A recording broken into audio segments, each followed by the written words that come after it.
Let me do a quick sound check. Hey, Jason from ETC on the call here. Can you hear me? Sound check. Yeah, I can hear you really well. Can you hear me? And one more time. Yeah, sure. Yep, I can hear you. Okay, we have we'll call it a speaker limitation for Zoom entries over our one central speaker here. So if you go through the brief, just I don't know where you are, but make sure you shout Okay, sure. loud and proud. Yeah, I can do that. Like, how is this volume? Is this still too quiet or? I think for the audience in the room right now, it should be sufficient, but we're going to go ahead and get started here shortly. But I'll prompt you and I'll advance slides accordingly whenever you let me know. Okay, sounds great.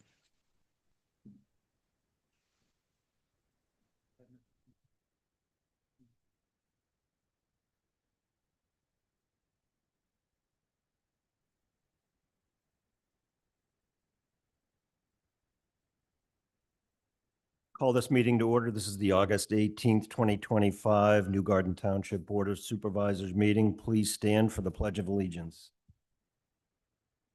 I pledge allegiance to the flag of the United States of America, and to the republic for which it stands, one nation, under God, indivisible, with liberty and justice for all. Our solicitor, Winnie, is not able to make the meeting tonight, so standing in for Winnie is Kurt Sebastian. There have been no executive sessions since last month's monthly meeting. Next, we move into public comment. First, we'll start with any public comment on items that are not on the agenda tonight. I do have a couple of slips, but they're related to agenda items. Doesn't look like there's any, so we'll move on to the agenda items. Neil, do you want to go first? And can you just introduce your name and everything? Sure. Good evening, everyone. My name is Neil Land. I'm an attorney in Kennett Square. I'm here tonight on behalf of what I'm generally going to call the Manfredi Companies. As I'm sure you all know, the Manfredis own a few businesses up at Chambers Road and Baltimore Pike. I think I'm correct, either your biggest or certainly one of your biggest employers in the township. They're here today to have me tell you that they, as well as some of their other business contemporaries, object to this truck restriction ordinance that's being proposed. Notably, it's kind of strange, as a coincidence or not, but the borough is also looking at adopting an ordinance that would restrict trucks coming through that town as well. The concern obviously is my clients exist on trucks. They pick up produce and fruit from Wilmington, they bring it up here, and then it gets parceled out to different buyers, markets, et cetera, including those locally. We've looked at least the traffic report, and we see that at least the report seems to stay away from the main roads that these folks use. But the concern my clients have is it looks like there's several municipalities around who are creating, maybe in a haphazard way, because I'm not sure if you all are talking to each other, but one way or another, it looks like they're trying to stop truck traffic from going through that town.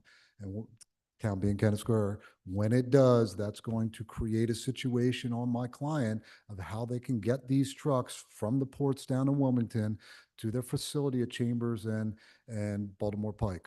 And so we're here to ask you tonight to consider the impact on what it might be your biggest employer in the township, somebody who's very concerned about what you're doing here, in the hopes that maybe your board determines to delay the adoption of the ordinance until clarity has been seen of what's coming from the other townships around and how that may impact things here. It's a big concern, and a concern that if it does impact my client's business, I'm sure your solicitor can tell you that ain't legal. And if it does, unfortunately, there's going to be litigation that follows that I don't think anybody needs here, but they may not have a choice if they're put in a position where they can't get their trucks easily in and out of Wilmington into the facility here. And then the trucks, once they're reloaded, out to where it needs to go. Now, I think if the Tough Kenneman exchange, if you will, the road improvements there were completed, you wouldn't see me standing here tonight. But they're not, and we don't know when they're going to be completed.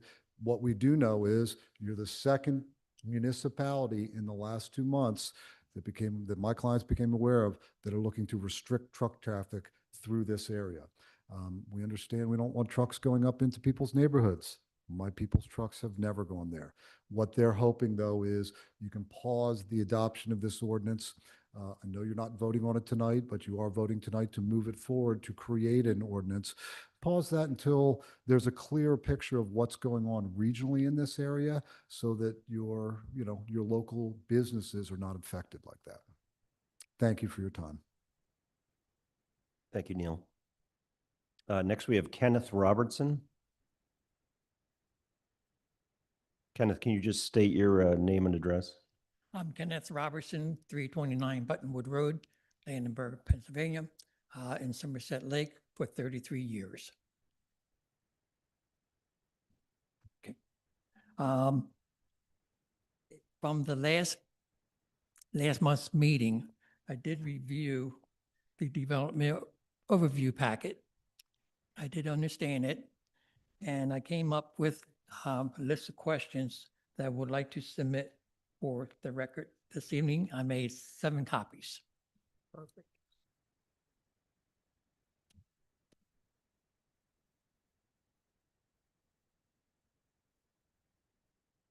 Yeah.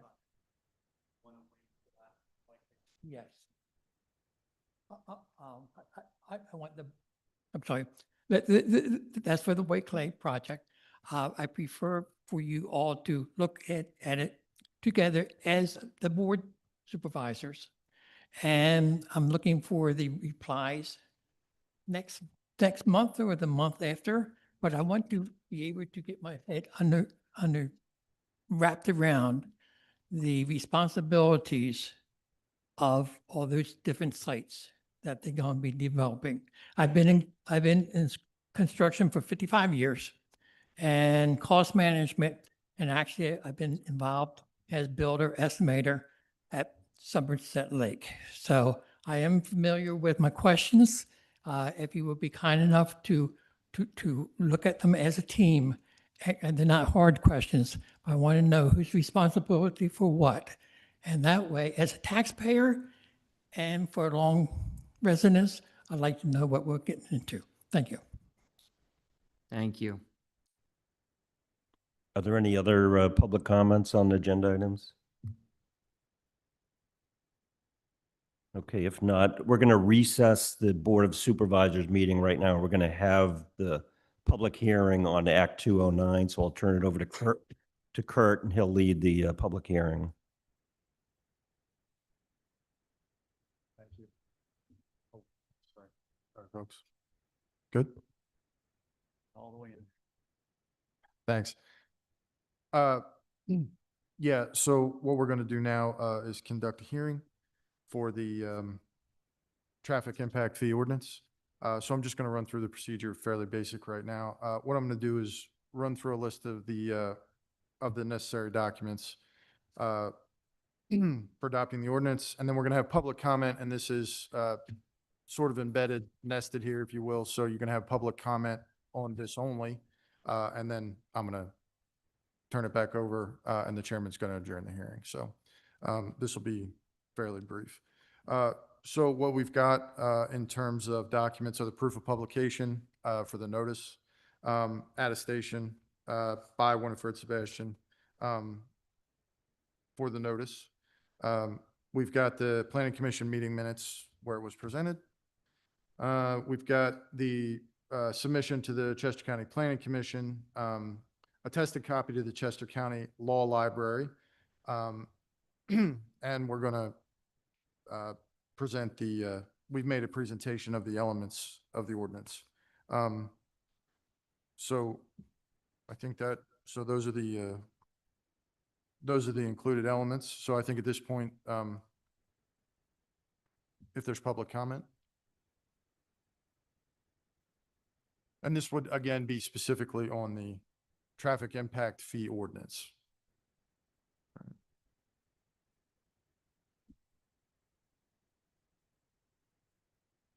And I can just quickly kind of summarize the kind of overall entailed process that we underwent over the course of the last 18 months going through.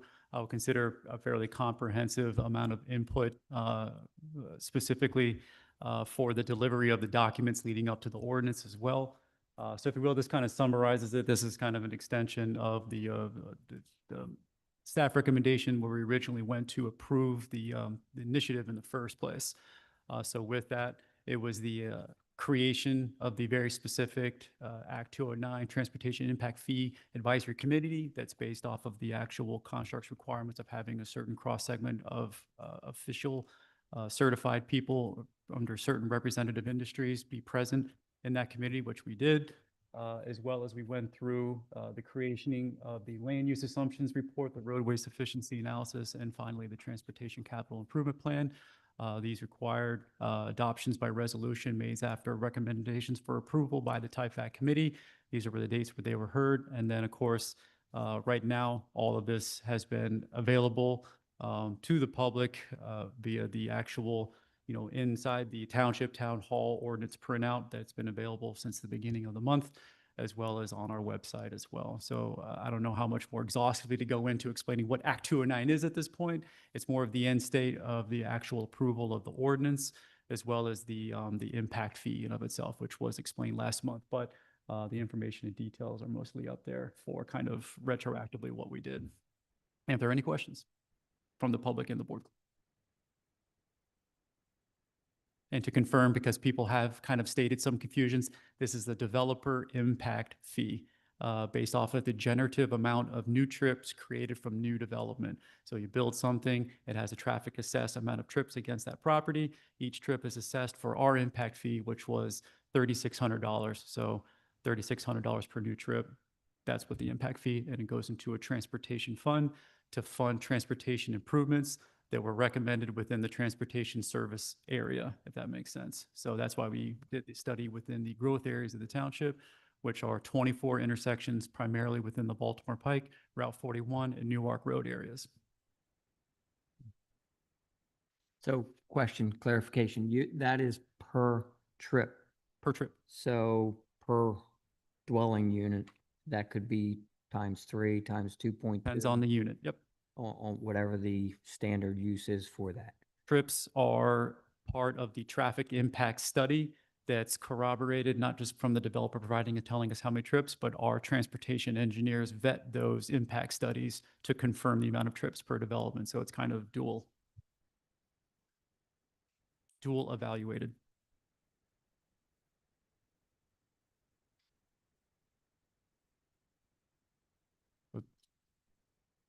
Any other questions? Yeah, any more questions, just to board or public? Okay.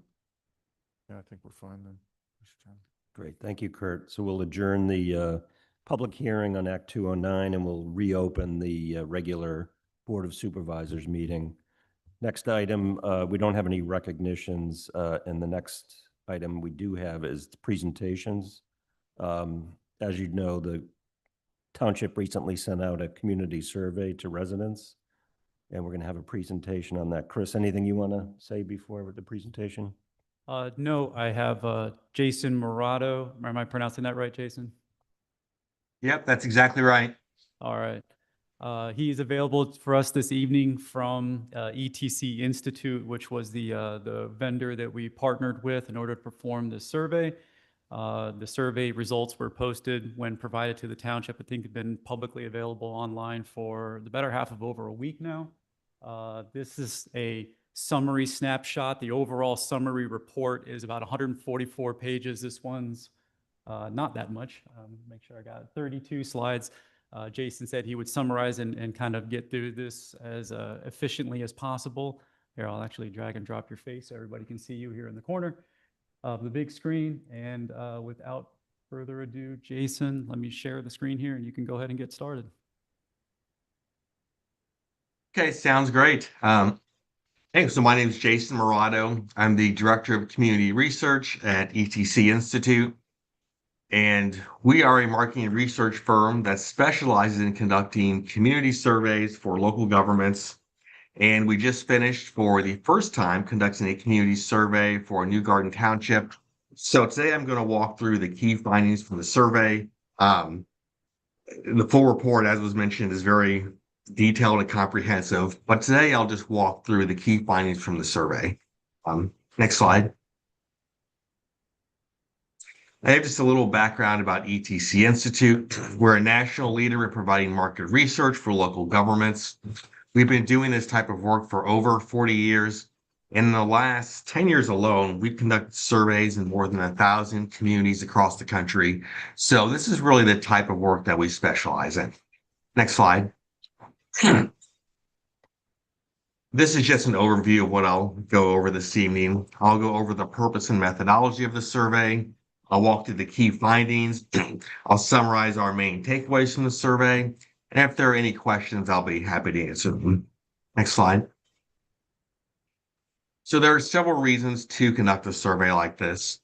One is to get an objective assessment of how satisfied residents are with major township services and to determine what residents feel are the top priorities for the community.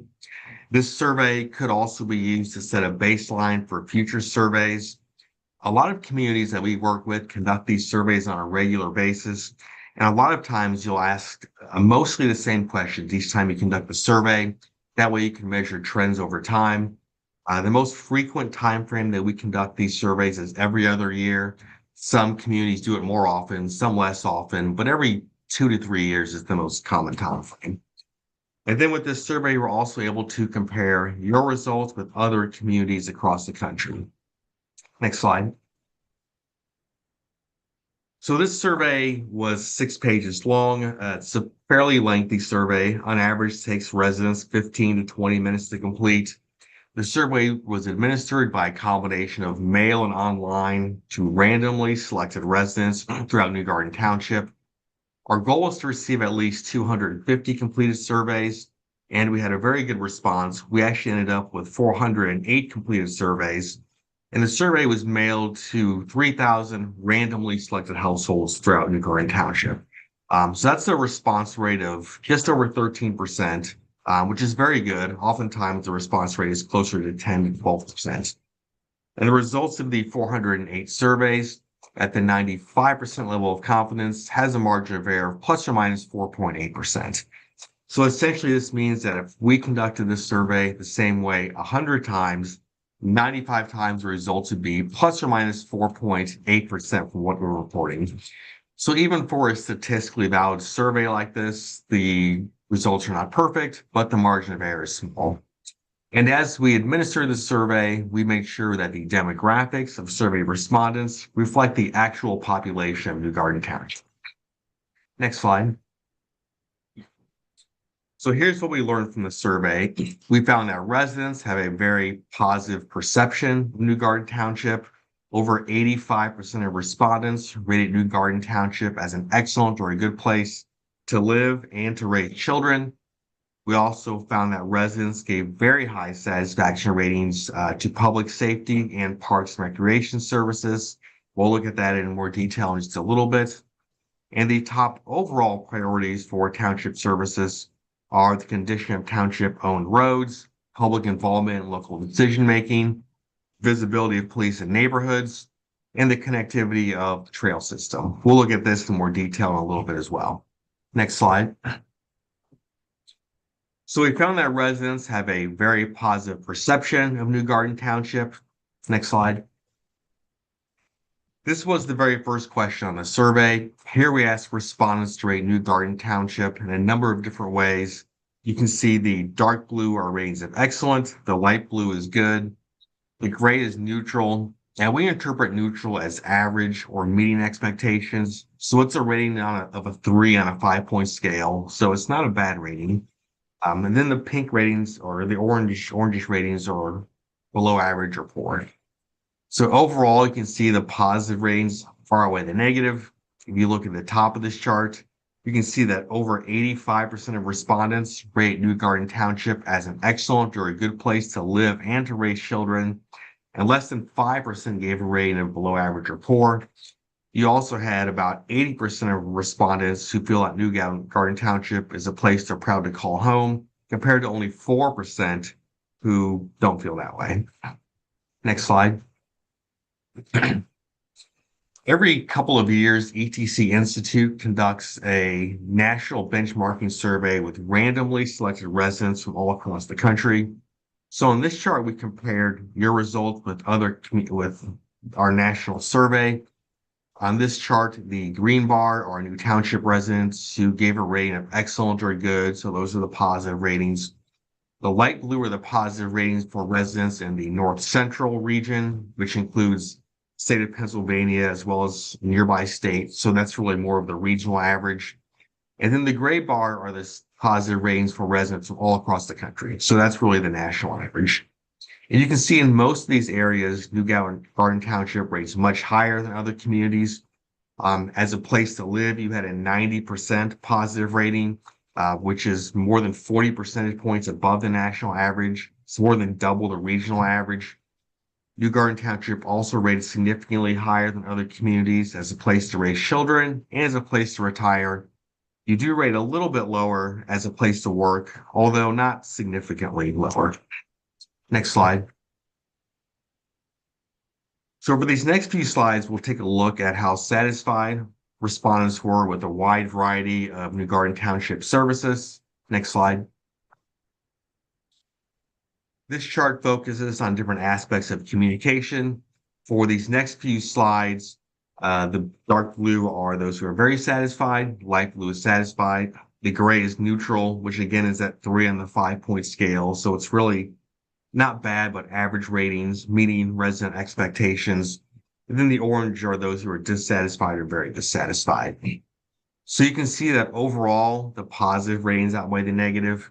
If you look at the top of this chart, the majority of respondents feel that it's easy to find information when visiting the town's website. The majority also feel that it's easy to receive information when calling the township.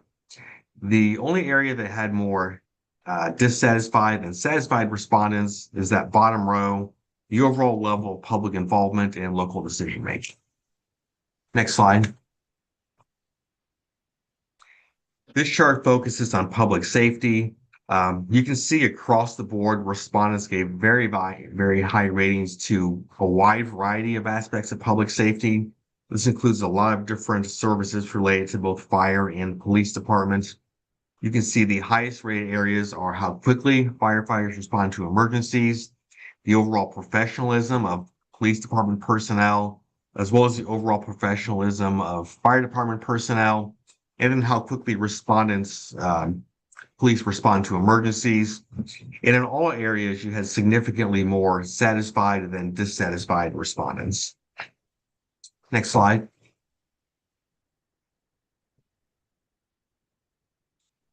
This question focused on maintenance and public works. If you look at the top of this chart, you can see respondents gave very high ratings to snow removal on township-owned roads. Also gave high ratings to the condition and visibility of traffic signals. The area that had the highest level of dissatisfaction was the condition of township-owned roads. You see, you had 48% who were dissatisfied compared to 30% satisfied. Next slide. And when it comes to code enforcement, you had about an equal number of positive and negative responses. Here you had a higher number of responses who gave a rating of neutral, so 3 on the 5-point scale, which again are not bad ratings, but more of average and meeting expectations. Now, I know code enforcement was enacted fairly recently, so it's not surprising to see a higher number of neutral responses for this question. Respondents probably just don't have as strong an opinion or as much information about how code enforcement works. And in most communities, satisfaction rates for code enforcement are lower than a lot of the other areas we looked at, like public safety, communication, like we'll see coming up soon in Parks and Recreation. Next slide. Now, when it comes to Parks and Recreation, just like public safety, the satisfaction ratings are very high, pretty much across the board. If you look at the top of this chart, the highest rated areas are just overall with New Garden Park, also with pavilions and trails at New Garden Park, also very high ratings for playground and fitness areas, as well as outdoor athletic fields at New Garden Park, and then very high ratings as well for the cleanliness of park facilities. Next slide.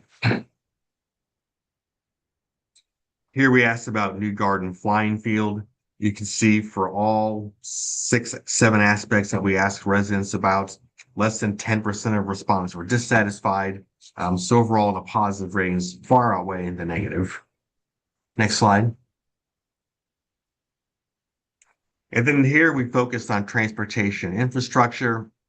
If you look towards the top of this chart, you can see the majority of respondents feel safe when driving in New Garden Township.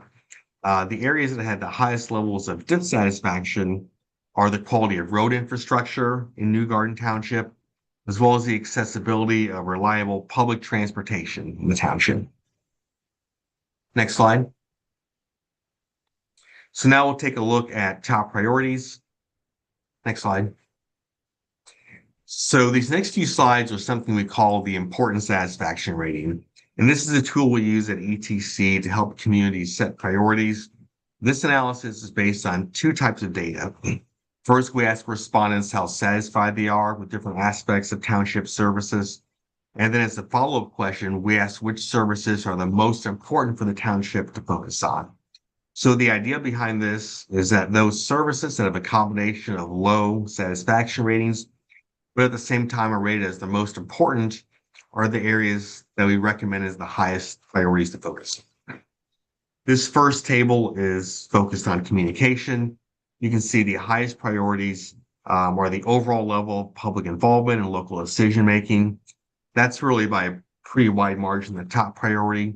The next highest priorities are access to information about township's finances and budget, the timeliness of information provided by the township, and the availability of information on township services and programs. Next slide. This table focuses on public safety. Now you'll notice there's nothing in that pinkish color, which is the highest priority. And the reason for that is because your satisfaction ratings were so high for public safety. But having said that, the top priorities regarding public safety are the visibility of police in neighborhoods and then enforcing speeding laws. The enforcement of local traffic laws just missed falling into that yellowish high priority category. Next slide. This table focuses on maintenance and public works. The top priority by a pretty wide margin is the condition of township-owned roads. The next highest priorities are mowing and tree trimming along township-owned roads and the condition of pavement markings on township-owned roads. Next slide. So this table is on Parks and Recreation. Just like public safety, the satisfaction ratings are very, very high for all aspects of Parks and Recreation. So there's nothing in that pinkish area, which is a very high priority. But the highest priorities are the connectivity of the trail system and then Smedley Preserve. Those are the 2 areas in that high priority category. Next slide. And then when it comes to transportation infrastructure, the top overall priority is the quality of road infrastructure in New Garden Township. The feeling of safety while walking in New Garden Township is the next highest priority, and it just missed falling into that pink section. Next slide. So we've got a few other findings to take a look at. Next slide. Here we ask respondents where they currently get news and information about township programs, services, and events. You can see that almost 50% of respondents get their information from New Garden Township's website. The second highest source of information is social media, followed by the monthly news flash. Next slide. Now, in that previous slide, we asked respondents how they currently get information. As a follow-up question, we asked, what are the two sources of information where you most prefer to get information from the township? So the most preferred source is your website, which is the way that the highest percentage of respondents are currently getting information.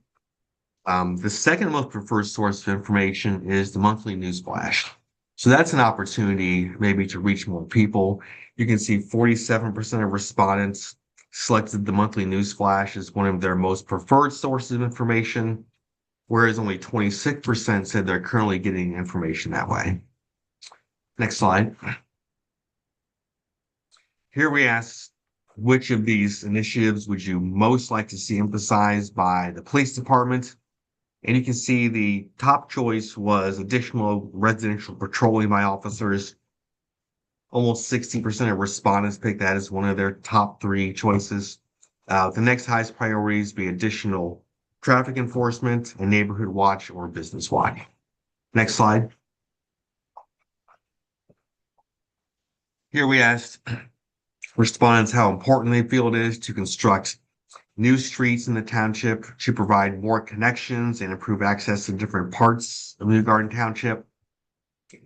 You can see that 54% of respondents feel this is either very important or somewhat important, compared to 46% who say not at all important. So a little more important than not important, but kind of mixed feelings on this question. Next slide. Now here we ask how important you feel it is to increase the capacity of streets, such as adding lanes or improving intersections, to reduce traffic congestion and to improve travel times. Here you can see 82% of respondents say that's very important or somewhat important. That includes 42% saying it's very important, compared to only 18% who say not important or not at all important. Next slide. And then here we ask respondents which of these different aspects of economic development they feel are most needed for New Garden Township. And the top choice was more shopping and dining options. Here we ask respondents just to pick which one item was the most important, and 30% selected new shopping and dining as their top choice. Next slide. So that's everything that I had. Just a quick recap. We saw that residents have a very positive perception of New Garden Township. Over 85% of respondents rated New Garden Township as an excellent or a good place to live and to raise children. And you saw how much higher that was than residents on both a regional and a national basis. We also saw that residents gave very high satisfaction ratings to public safety and parks and recreation services. And the top overall priorities, and this is based on those important satisfaction tables that we looked at, were the condition of township-owned roads, public involvement in local decision-making, the visibility of police in neighborhoods, and connectivity of the trail system. Next slide. So with that, if anyone has any questions, I'll be happy to answer them. So I'll leave the slide deck up here to refer as necessary, but open it up for the board and residents. So what are next steps on this, Chris? Next steps, so the plan, even when we talked about adopting this initiative at the onset, was to create kind of a tie-in between annual funding initiatives and recognitions for areas of prioritization where we need to possibly look at to improve services. And this is that community impact. You can talk about, lack of community input on decision-making. I consider this to be an important step to involving more community inputs on decision-making, specifically funding for initiatives, in this case, roads, public safety, you name it, across the board. And now we know how to better prioritize, not just based off of a kind of assessed anecdotal kind of understanding of priorities. It's more comprehensive. So this is the plan moving forward, and the first budget workshop believe starts next Monday night. I'll give a quick plug for that. But this is part of it. And now we can kind of measure ourselves against how funding is aligning to improving perceptions in the township. Mhm. You've already briefed all of the department heads and Yeah, as soon as we got the report back before we put it out, I wanted to make sure I had an internal dialogue with staff and department directors. Necessarily, this is seen as recognizing, we'll call them opportunities for improvement, and that's really what this is. It's an exploration. You don't really know what you don't like, like get a perception of the community until you see it. So now we have the numbers. This is part of data-led decision-making. It's a more metric-oriented performance standard for the township. This is the direction that we want to continue to go on to say justification meets funding initiative and improvement. thank you.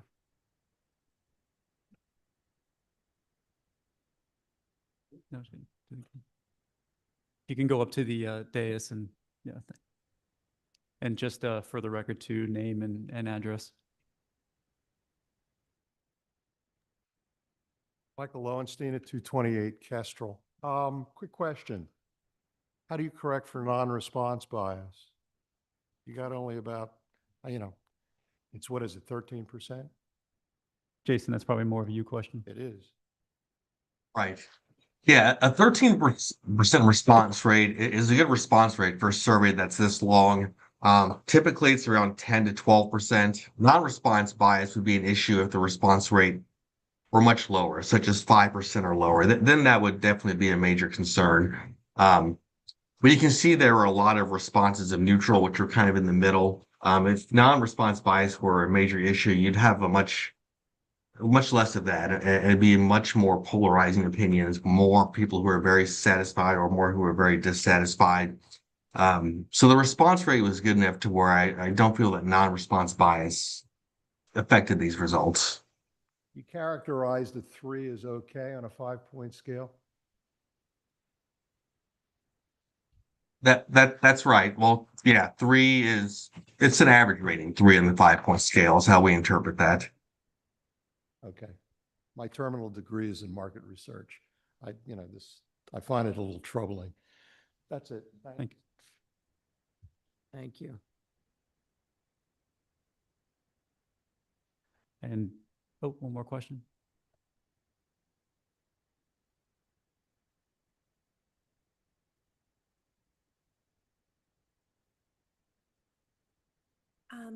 My name.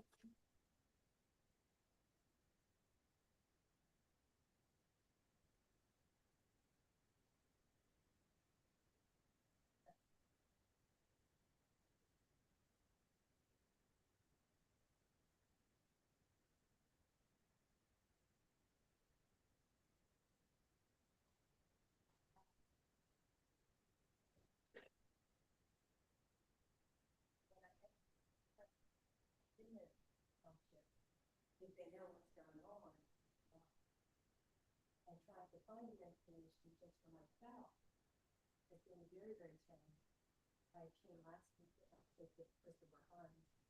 On the website, it says that you can see the plans and everything here at the township. When I came, they're not really readily available.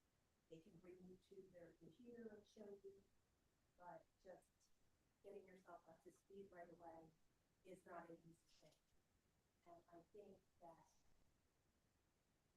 for a township of 5,000, which is my understanding, this only got 400 responses, means that's only 1/30 of the population. And I hear that a lot of people do not know. I've been a resident of Chesapeake this area, right? And I thought that the site of Southwell was just going to be football. And it's just recently that now, and other, and that's a little concerning. When we think of having 1,700 more homes right now. So I really fear that you can disservice not only your residents, you are in town, but the school district as well. You're going to be having a whole lot of things. And you want to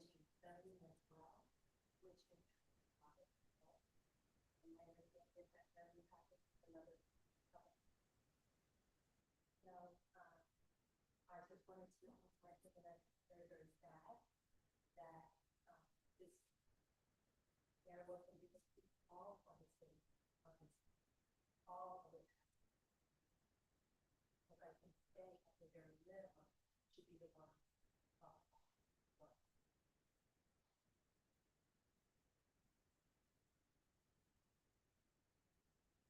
Thank you. Can I also ask, your information says that you hold, like, you have a demographic of all of the people in New Bern Township. You have that as one of your questions was, who were they and where they live? Like, where's your information? 3,000, just a digital form, the mail?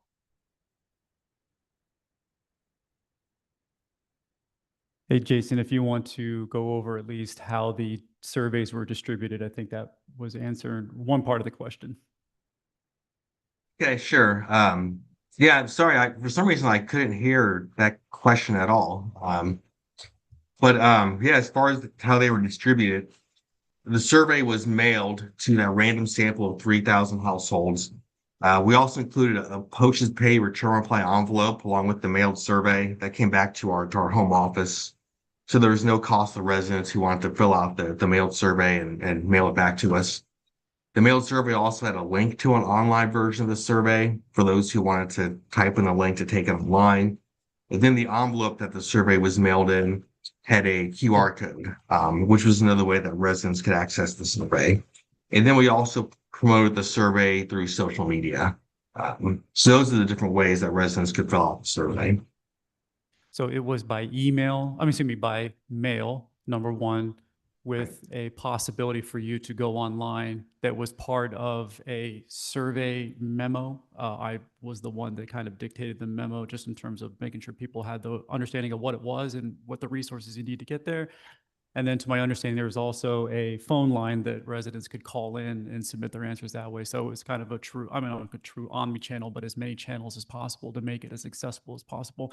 When we talk about 3,000 distributions of randomly sampled units, the township has about 3,500 total units per the census. So that's a pretty significant distribution to get that randomly sampled element.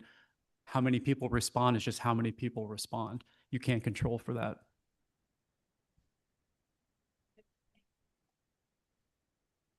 Correct, and it's one survey per household because that's the way to restrict kind of an input per household.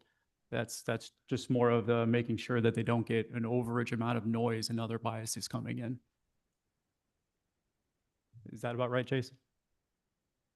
Yeah, that's exactly right. That way if a household had 5 people, they couldn't see the results a little bit by having all 5 of them fill out a survey and give the same response. So we typically allow just one completed survey per household. Understood. Well, I was also wondering that if it was digital, how would you make sure you didn't have any people?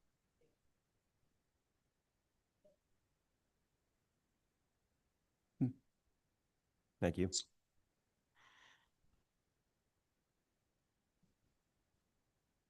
Jason, if you don't have any other inputs, they did mention frequency. In my former community and amongst other ones that I've done this, they've been pretty successful doing a biannual survey. It kind of allows for at least some level of attention to areas of deficiencies and then some time to kind of see maybe a bit of improvement. And then, of course, it's not necessarily everything can be changed just with funding. Some other things are about education and communication. So we're taking this very seriously and making sure we go back and look in, are we kind of not just throwing things on the website and letting people kind of see it. We're going to try to drive people with kind of more structured communication, simplifying things as much as possible, because there's a lot of things going on pretty constantly in the township. A lot of the stuff is very complex, requires multiple kind of pieces of information to kind of build the holistic picture of how things tie together, which, once again, I'll plug next Monday night here in this very room at 7 o'clock at the FY25 State of the Township. That's a pretty important meeting about leading off the township's budget planning calendar, but it also ties together a lot of issues going on in the township.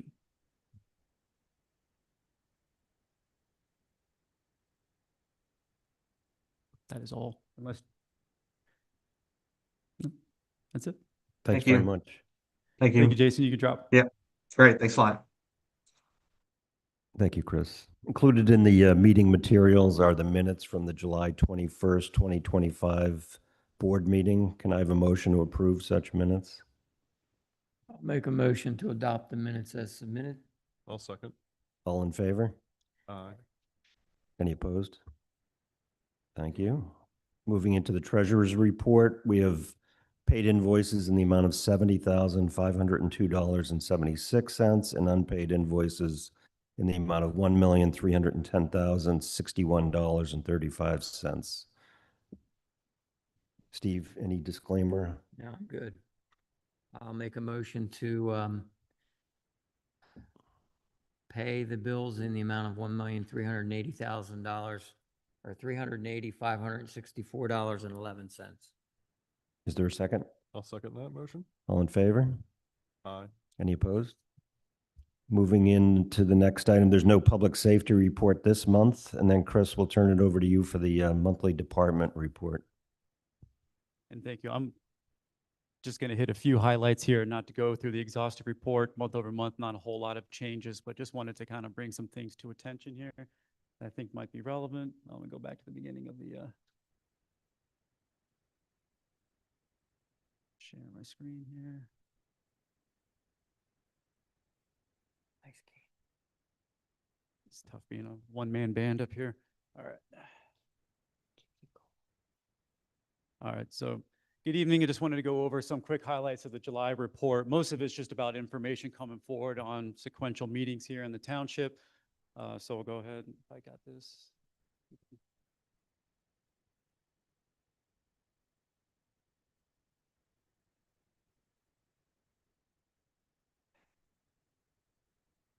I'll have to get a new battery on this one. All right, I'll try to stay in here and present at the same time. So overall, probably the biggest thing that's going to be coming up here for the continuation of the zoning project. We had public hearing number 2 last month on July 28th with the Board of Supervisors, and the plan, if people have been involved with that project, was to have 4 public meetings. So it was going to be coming back to the Planning Commission at the end of this month for number 3. And at that meeting was essentially the understanding that we'd be able to recommend that kind of zoning ordinance for the 45-day review period and final adoption for the board. Pending some continuations of inputs between the zoning task force and the planning commission. So the zoning task force met at the beginning of the month. I wasn't at the meeting, but got the after results of it. And their request was to extend it by 2 extra meetings. One, to have another public meeting, but in front of the planning commission, and one just for the task force to reconvene, kind of assess the inputs from the planning commission before we move forward with public meeting number 3. So think of it like 2 infused additional consultant-led supportive meetings into the project. That's coming up for the planning commission at the end of the month. Think of that like just a workshop type meeting, zoning task force PC kind of joint meeting. They're going to go over a lot of the use recommendations that have been kind of iterating over the course of the last several months, specifically those mentioned during the July 28th public meeting with the board. And then to go over some additive inputs, there was some resident-led inputs that came in within the last several weeks as well, and just give more time for the final legal revisions to occur with our solicitor and to create that kind of newer, cleaner version of the comprehensive total ordinance, because it's a big document, as well as some guiding documents about doing some better comparative analysis between the existing and the future recommended uses per district. So with that, we'll be putting out information about the Planning Commission essentially being that workshop meeting, not officially public meeting number 3. So I just want to make sure there aren't any questions about that.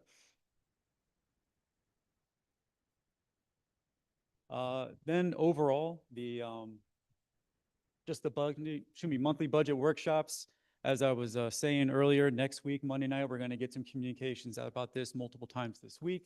But the state of the township brief, think of this like the exhaustive amount of maximum critical issues within the township. It really explains the why, what we're facing, some things to consider across the board. It's a very explanatory type session to be involved with. I think I'm up to slide 90 right now, so it's a lot of fun to sit and listen to. But with that, it really illustrates the rest of the dialogue throughout the year. Initiatives stem from understanding your comp plan and your ongoing state of the township updates.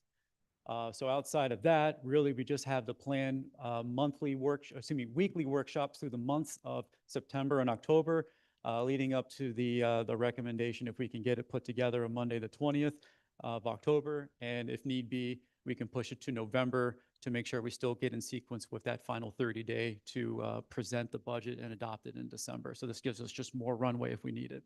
And these are the suggested topics, very similar to how we did it the last 2 years. This is just updating the dates. Outside of that, if everybody remembers, we had a very wet last few weeks here in the township. A lot of issues with flooding and topping in streets. And I just want to kind of give a shout out to our Public Works team. So they're coming in basically as soon as the last, or maybe not even the last raindrop falls. And they're responding to some pretty kind of weird conditions in the middle of it, kind of blocking off flooded roadways, trying to essentially push the road banks back onto the bank. They're doing a lot of exhaustive work, a lot of overtime hours to get that done. And, you know, it's one where even something like this is the Egypt Run Road Bridge, which is brand new, by the way. It completely topped, I think, by a few inches over the top of it at that one really significant rainstorm towards the end of July. So this is just an explanation that nothing really exists in a vacuum. You can even put brand new stuff in and it's still going to get tested by just things that we have no control over, which is the volume of rainfall in the township. So just know that kind of shaping about perceptions of infrastructure, there's certain things you can do, but at the end of the day, there's certain things you can't really plan for. And I just wanted to give a highlight to our Public Works team because they do a really, really tough job consistently every single day.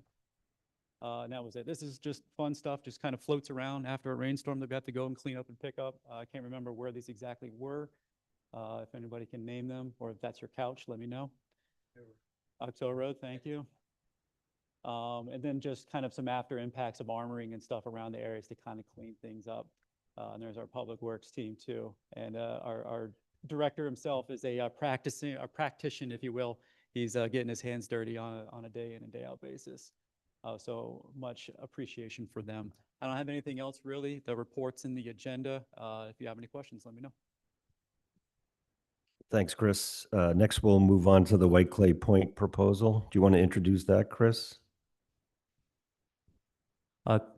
So this is a continuation from last month's presentation from the Stonewall Capital Development Team, who I believe their group is here tonight to, I guess, go over some of the changes or recommendations. I'm going to pull up a slide up here shortly, and I will turn it over to Ray Jackson.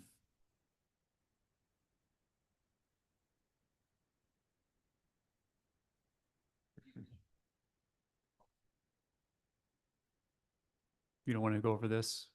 Okay. And this is also in the agenda for tonight. Good evening. Thank you. Basically, what we've been doing is after the last Board of Supervisors meeting and then a follow-up conversation with the Planning Department, Planning Commission, what we've done is we made some changes to the original site plan. I'm going to go through them generally, and then we can open it up for dialogue. And then there's a couple of housekeeping items I'd like to talk about. The very first thing that we heard that was a concern is that of the sports complex. We heard a lot of residents voicing their concern about that. And what we've done to address that is this is the area of the original area of the sports complex was right here. What we've done is we've moved the high-density residential from this area over to this area to create a residential community here. This is our boulevard. And then what this is this is going to be about 30 acres of retail with the inclusion of what you saw in your survey. Different types of shopping, restaurants, service-oriented type retail. What we're depicting here is a big box type of retail. This is a grocer. So we're really trying to focus on a grocer right now. We're working with a local retail development partner, local to this area, so they know the needs of the community. But what the plan is here is again, is to move the sports complex, the original sports complex was here. We're moving the high density residential, which are the 2 over 2, the condo units, the attainable ones. We're moving that over here, and then this is gonna be our retail area. Again, it's not determined what that exactly is going to be yet. That'll be an ongoing process. We'll continue to update that. One of the other items that we heard from the community was the density. So we originally came in and we had 608 units. We're now proposing 620 units. It's a 10% reduction in density. We did that by, this area here was all townhouses. And what we're gonna do here is we're gonna put around the perimeter, right here is we're gonna do villas, which I've discussed in the past. It's a age-targeted type of a product. Typically, it's single story. They're a little bit larger. Everything is what typically masters on the first floor. It's age-targeted. It is not age-restricted. We're not going to be restricted, or at least that's what they're proposed to us. We have removed all the 20-foot townhouses from this area. Again, we moved the condos over to here. This is all the single-family detached. That is going to remain the same. So the major changes to the plan, so as we stand today, is the reduction of the density, the moving of the high-density residential over to the right side of the project, and then consolidating all the retail in the middle, right over 41. Yes. Check your mic. I'm getting comments from online. They cannot hear you. Okay. Is that mic working? Is it on, green light? Actually, it's dying. Looks like it's dying.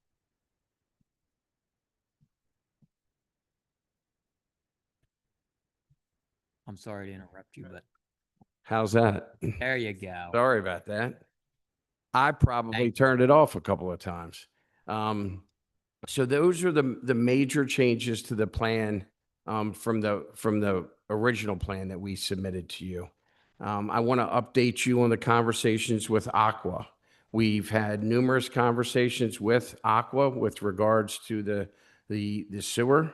In fact, we actually met with the Aqua team today, and I'm here to report that those conversations have been very positive. So we're optimistic about that conversation.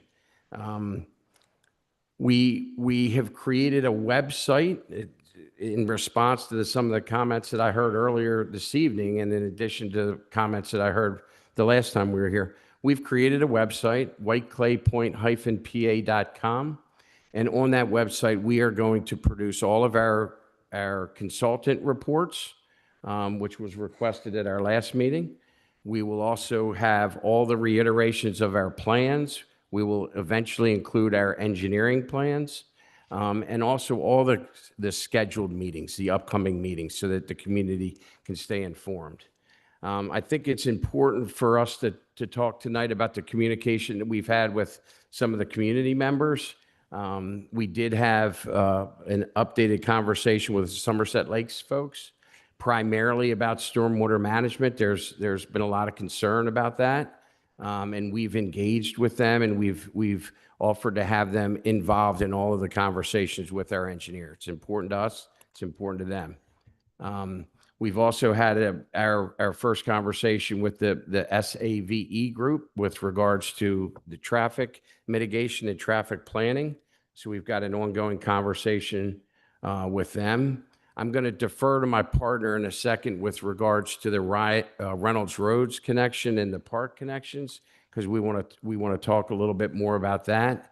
And the last thing I really want to talk about today is the intent for us to be here is not only to update the plan and continue to update the plan, continue to communicate with you all in the community, but we want to create a path forward here. So the intent tonight is to share this plan, get some guidance and direction and feedback from you all, so that we can start working towards a concept plan that will be our benchmark for the amendment to the settlement agreement. That's the idea here. So, Ryan, do you mind having Ryan Humphrey's going to update you on the Reynolds Road?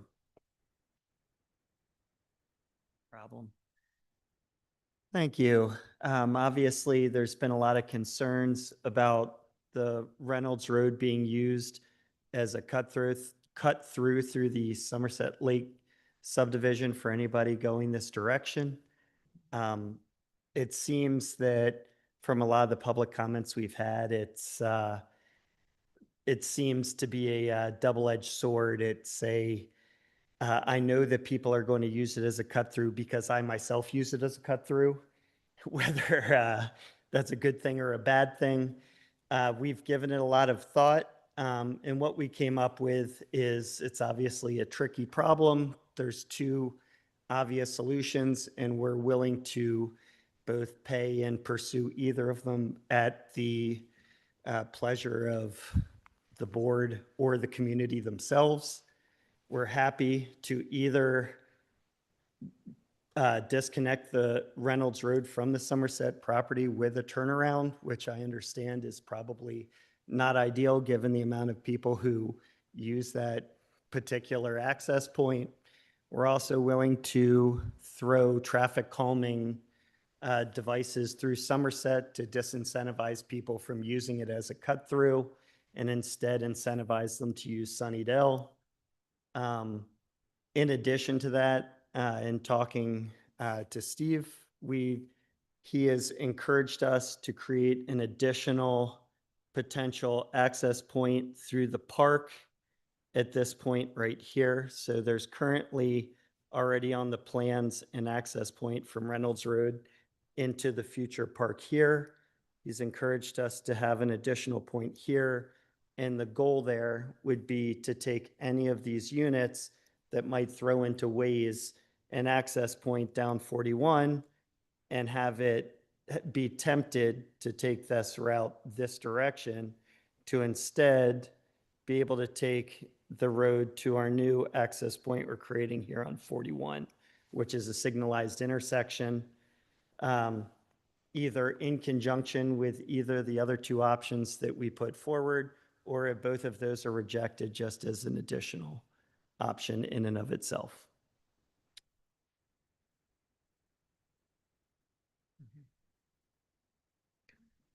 So those are the major updates since the last plan. I also, as I said, I wanted to update you on the conversation with Aqua. Those conversations have been very positive. We have engaged the consultants, as I've mentioned the last time, so we're expecting a economic input analysis next month. So we will make that available to you all as well as the public. We'll put that on our website.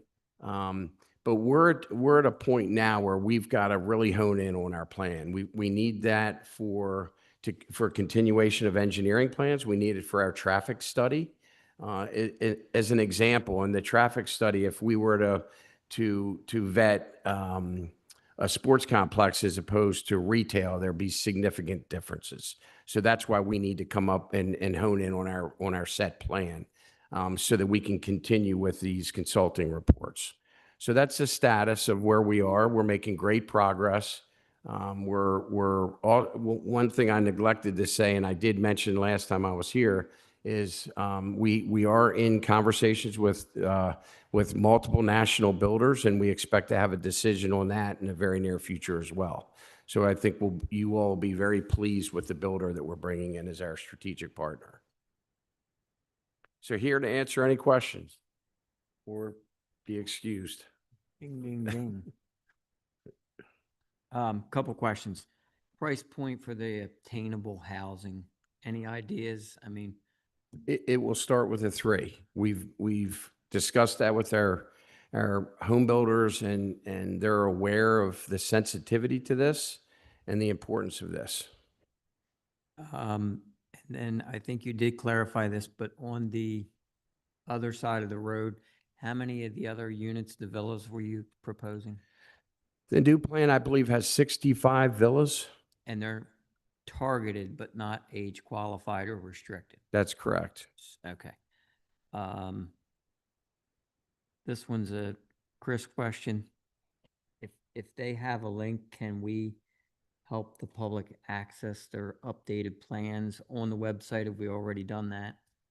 And make it, Yeah, I wanted to make sure that Stonewall could present it today, but the goal is if I can even go to the website right now, there's a lot of I'll call it historical information about the White Clay Point project on the township website. And just bear with me one second, I can get to there and kind of drive it. Yeah. So, and this is all translation and legacy stuff from the old website before we even refreshed it. So this stuff has been pretty on static since the last, 15 some odd years.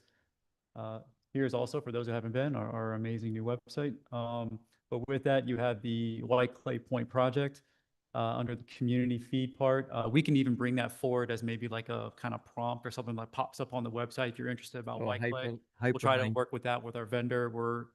We have a Civic Plus website that has kind of little bells and whistles, so we'll try to figure that out. But with that, we can take all of their information, which is going to be available via the White Clay site, and just nest it here of update about the new White Clay concept, comprehensive resource, go to this website. That'll be added to over time.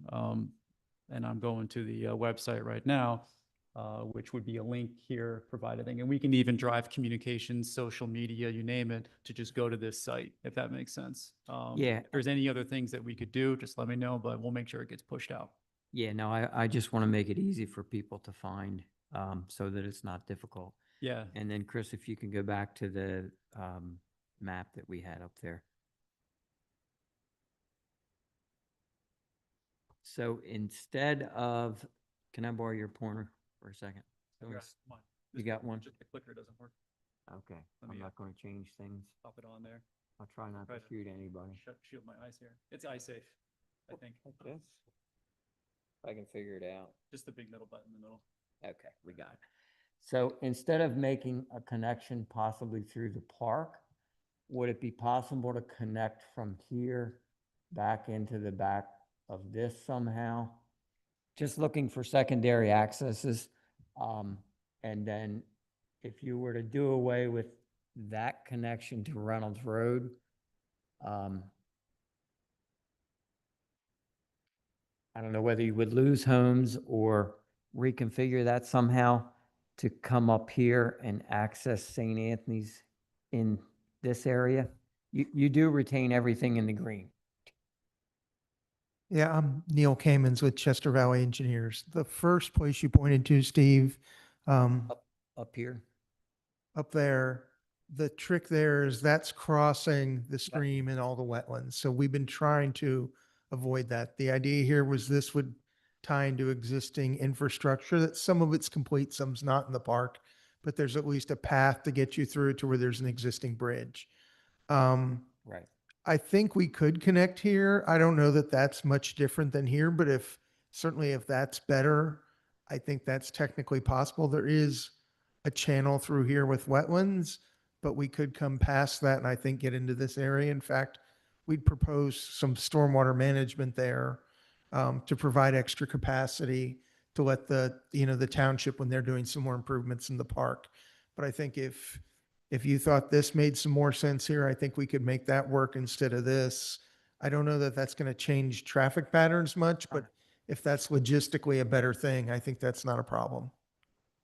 Yeah, no, I don't think that's going to change that much significantly from there. The other option would be clearly to just close Reynolds Road there, which I'm. Yeah, I think that's what suggesting. Ryan's saying, that it's tough to know whether that provides more access by having it the way it is, or will encourage people going where you don't want them to. And I don't have a So- crystal ball, and I don't know that even the traffic engineers do. They're going to use what their methods and manuals tell them, but that's, people are going to do what they're going to do. So under as your interpretation of the ordinance, which I think if you were to do away with this access total and just make a road into the park without accessing the community, would it still comply with 2 access points? It might. I would imagine, we'd want to talk to the emergency service providers. I would imagine we'd want to have some emergency connection here. Aided access. But to me, that's not going to be a through connection. It would not be a regular paved road. It wouldn't look like a connection. We'd work through, I've done them in certain places where we do a gate with a lock. There's a Knox lock on it that emergency service can get. We could work that out. So I think we could solve that problem. We've had some plans also where we had multiple connections to Sunnydale. I don't know if that really helps since they, by definition, aren't that far apart. I would also note that you're facing a problem right now because you have a lot of residents in Somerset that are upset that people are using Somerset as a cut through. But you'd be creating the exact same situation through our brand new community. Correct. Forcing people who want to go into the park to pass by 100 homes with driveways emptying into it. Yeah. So just keep that in mind that you might be creating the exact same problem we're trying to solve. Yeah, so if you had a separate road that didn't connect to anything here and access the park without your community, that would solve that? You want us to put a dedicated road that That- doesn't have our community emptying onto it through there?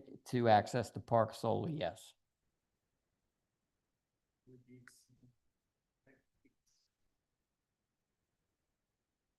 it would cost us things.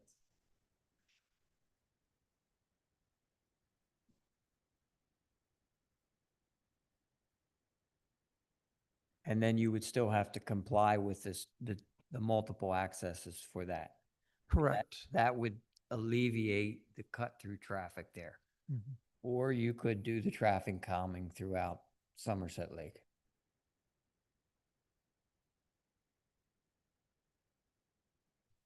I'm just exploring options.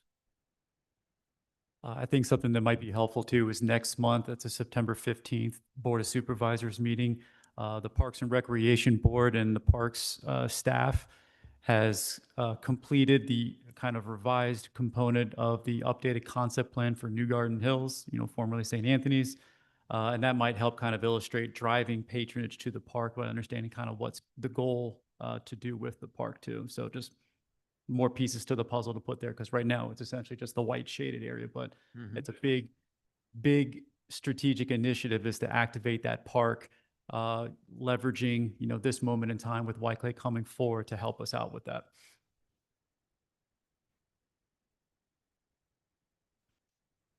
Another, I just had a quick question about your traffic calming. Would it be possible for us to put a stop sign here at Spring Benny Turn, a stop sign here, so it's a three-way stop, and then another stop sign where either Cambridge or Chaingate, I don't remember which, comes in? So you're essentially forcing people to stop 3 times as they come up along the road?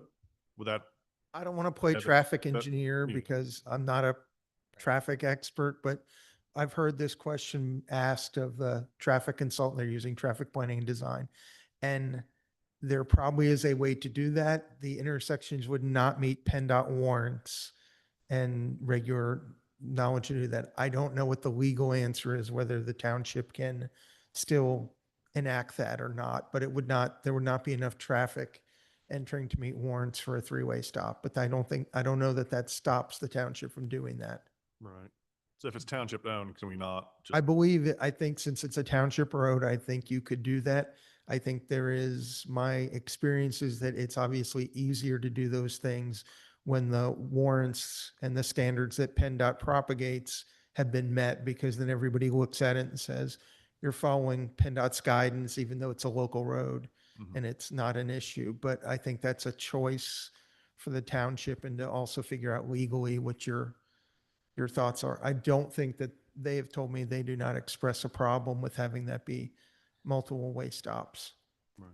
We also review traffic safety requests from communities that's reviewed by our Public Works Director, our Bowman Transportation Engineer, and the Southern Chester County Regional Police Department. So I would say anything that's proposed, we make sure that we also review that internally too, to make sure that it aligns with their preferences as well. the only other deterrent I can think of is coming out of here if you were just to make a right turn only and not allowed to go left.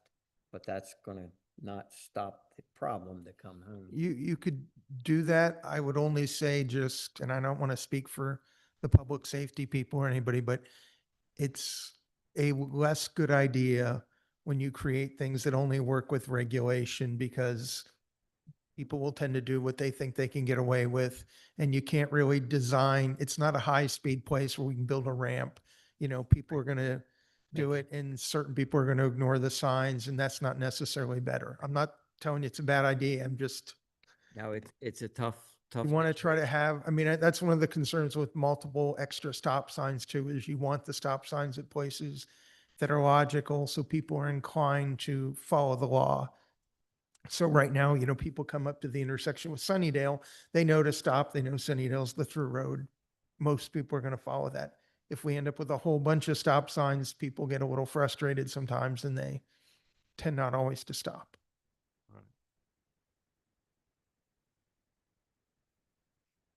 Mhm. So I do like the idea of the villas, up in the air on the no sports complex. I like the way that that looks better. The question, Ray, would be the ratables. Is that going to give us an increase on the things that were in the survey, the dining, the retail, the things like that? Because again, our tax base, we don't want to end up, at least on this property, all residential. We'd like to see a mixed and to be consistent with the way the plan was too top heavy the other way, and the market never made it happen since 1998.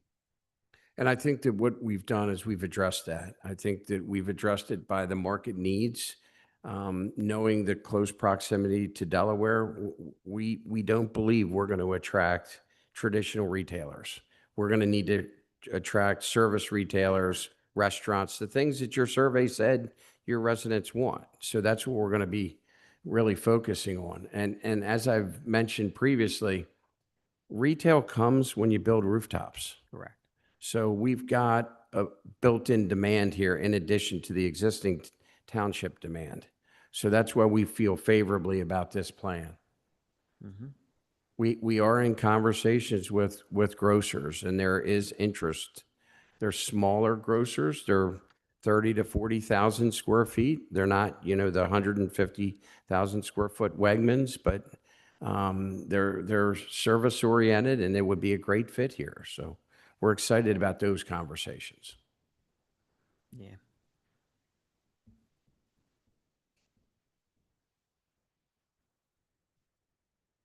That's all I have for the moment.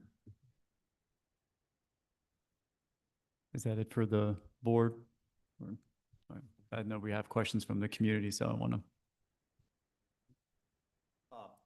Residents before me, they go first. I don't think we have any. Yeah. Kenny? No, sure, come on up. If you can come up to the I forgot what that thing is called on the top of my head. The microphone podium, thank you. And name and address. Ken Pratt, Hillendale Road. How many acres do you own? How many buildable acres do you have? Thank you.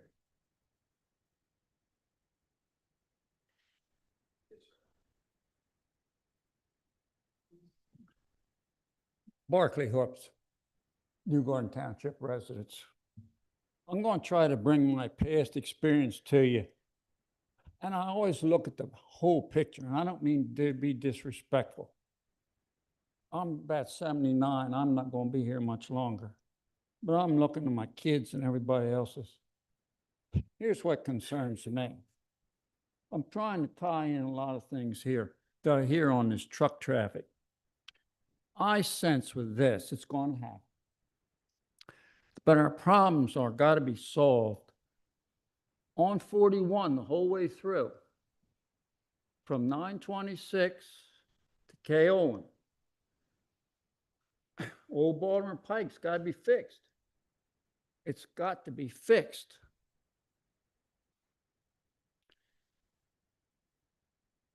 We've got to get coordinated with other townships, bring this forth to other townships, because I was here when Preet was stopped. There was a 3-2 vote. I was one of the 3 that voted in favor of it. The Friends of New Garden say stop. Here we are. And the same types of concerns perhaps are still here. Am I getting through, or am I just wasting your time? Do you feel so I'm wasting your time? We've got to look at it. Because this truck traffic is the same thing. If we can't get 41 fixed the whole way through, or we can't get Old Baltimore Pike fixed, we're in worse shape than we've ever been. These people are telling us something. Those roads are totally inadequate, and that's why we're getting cut throughs. You understand? Everybody understands. We need to fix it. The next thing I think would be helpful. Where's Buttonwood? Right where your hand is. This is Buttonwood? Now, back up. Pretty Yep. much right there. Right here? Yeah. This Yeah. comes right down Buttonwood. Yeah. Now, where's Seven? Kind of right over where, it's on the very eastern edge of the map. Yep. Yeah, It's not described here, is it? not No. really, but it's, Okay, it'd be nice to start to say so. I understand this area very well. If we had this to come down and this to kind of come in and be more helpful. Let's see. If you've been with Save with this Sunnydale, this is probably going to be a roundabout. They had discussed a roundabout, and the conversation did not advance with PennDOT. In all likelihood, it'll be a traffic. We don't know that. Only thing I gotta say is, out of past experience, Save does have a lot of political power, a lot of money. Unless we're totally coordinated, we're gonna have problems. Do you understand where I'm coming from? Yes, sir, and that's Am I- what. am I- No, you're right. Yes. Yeah, Yes. that means bring Dan Freddie in. Bring Dash Yanni, bring the big people in, and sit down with the community from Londonderry, let's see, come down Londonderry, there's West Fairfield. Now, West Marlboro, East Marlboro, Kent Township, all of us get together. If we can get together with the commissioners on this task force, we have a planning commission person. We ought to work with the commissioners too, because they actually help shut down 41. I know what I'm talking about. Thank you. I'm very emotional because I care. Thank you, Barclay. Good evening, Stan Lukoff. I wanted to build on Steve Alabant's comment about the access road off Reynolds Road. And I would love to see that access road with the homes basically not access Reynolds Road and have if we do need an access road to the park, have that basically gated off for an emergency vehicle or whatever. That, in my opinion, would ease a lot of traffic concerns in the Somerset community, if we could consider that. Now, I know there's an access on Sunnydale Road, and is it a requirement to have 2 accesses for this size community? I mean, what would we lose if we did cut off that Reynolds Road access to the community? As Steve was saying, the ordinance calls for multiple accesses, and we obviously have one on 41, and then we'd have the one on Sunnydale. Whether that complies or not, I think if there is an opportunity to do something different that works better for the community and still makes the plan work, we'd probably feel like we just need to have at least an emergency connection down there. So I don't think the number of accesses is what's going to be the impediment. I think we need to make sure the geometry works and it still works with the developable land to ask them to basically just build a public entrance to the park that is separate than their units. Obviously they have to look at that. Okay. But I don't envision that the township staff or consultants or the board or me or either the traffic engineers is going to tell us if we get an emergency connection down there, that's insufficient. But, everybody's got to weigh in. I appreciate if that could be considered going forward. Thank you. Yeah.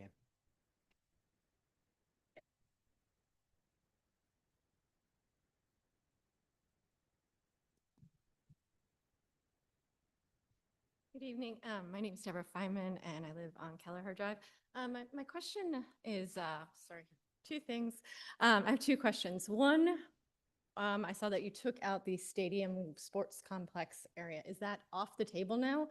Or is that to be moved somewhere else or maybe potentially coming back? Plan operates this plan, it doesn't have a sports complex. Whether or not the sports complex comes on another property, I don't know. But right now, we're making a conscious decision and presenting to the board, removing the sports complex, placing it with additional retail. Thanks. And my second question is about the retail and restaurants. I assume that you are looking, because I've heard national several times from you, looking at national chains and more larger chain restaurants and things like that, chain stores. Is that what you're looking and negotiating with? I think it would be a combination. I don't think it'll be just chain restaurants. I think that there will be a chain or two restaurant here, and then I think that there will be local like restaurants, very similar to what we're doing in Elkton here. Okay. And I'm assuming the township has looked into how that will affect restaurants like our Veronas and our Letty's and our Hillsides. Whenever you bring those, large chain restaurants, you're going to be using people's disposable income that's very tight with this economy. And instead of like, oh, let's go out to a nice restaurant, let's go to Verona. Maybe some people go to the Applebee's that's there. We're taking away from our community by bringing these restaurants in. And it's a shame. Thank you so much.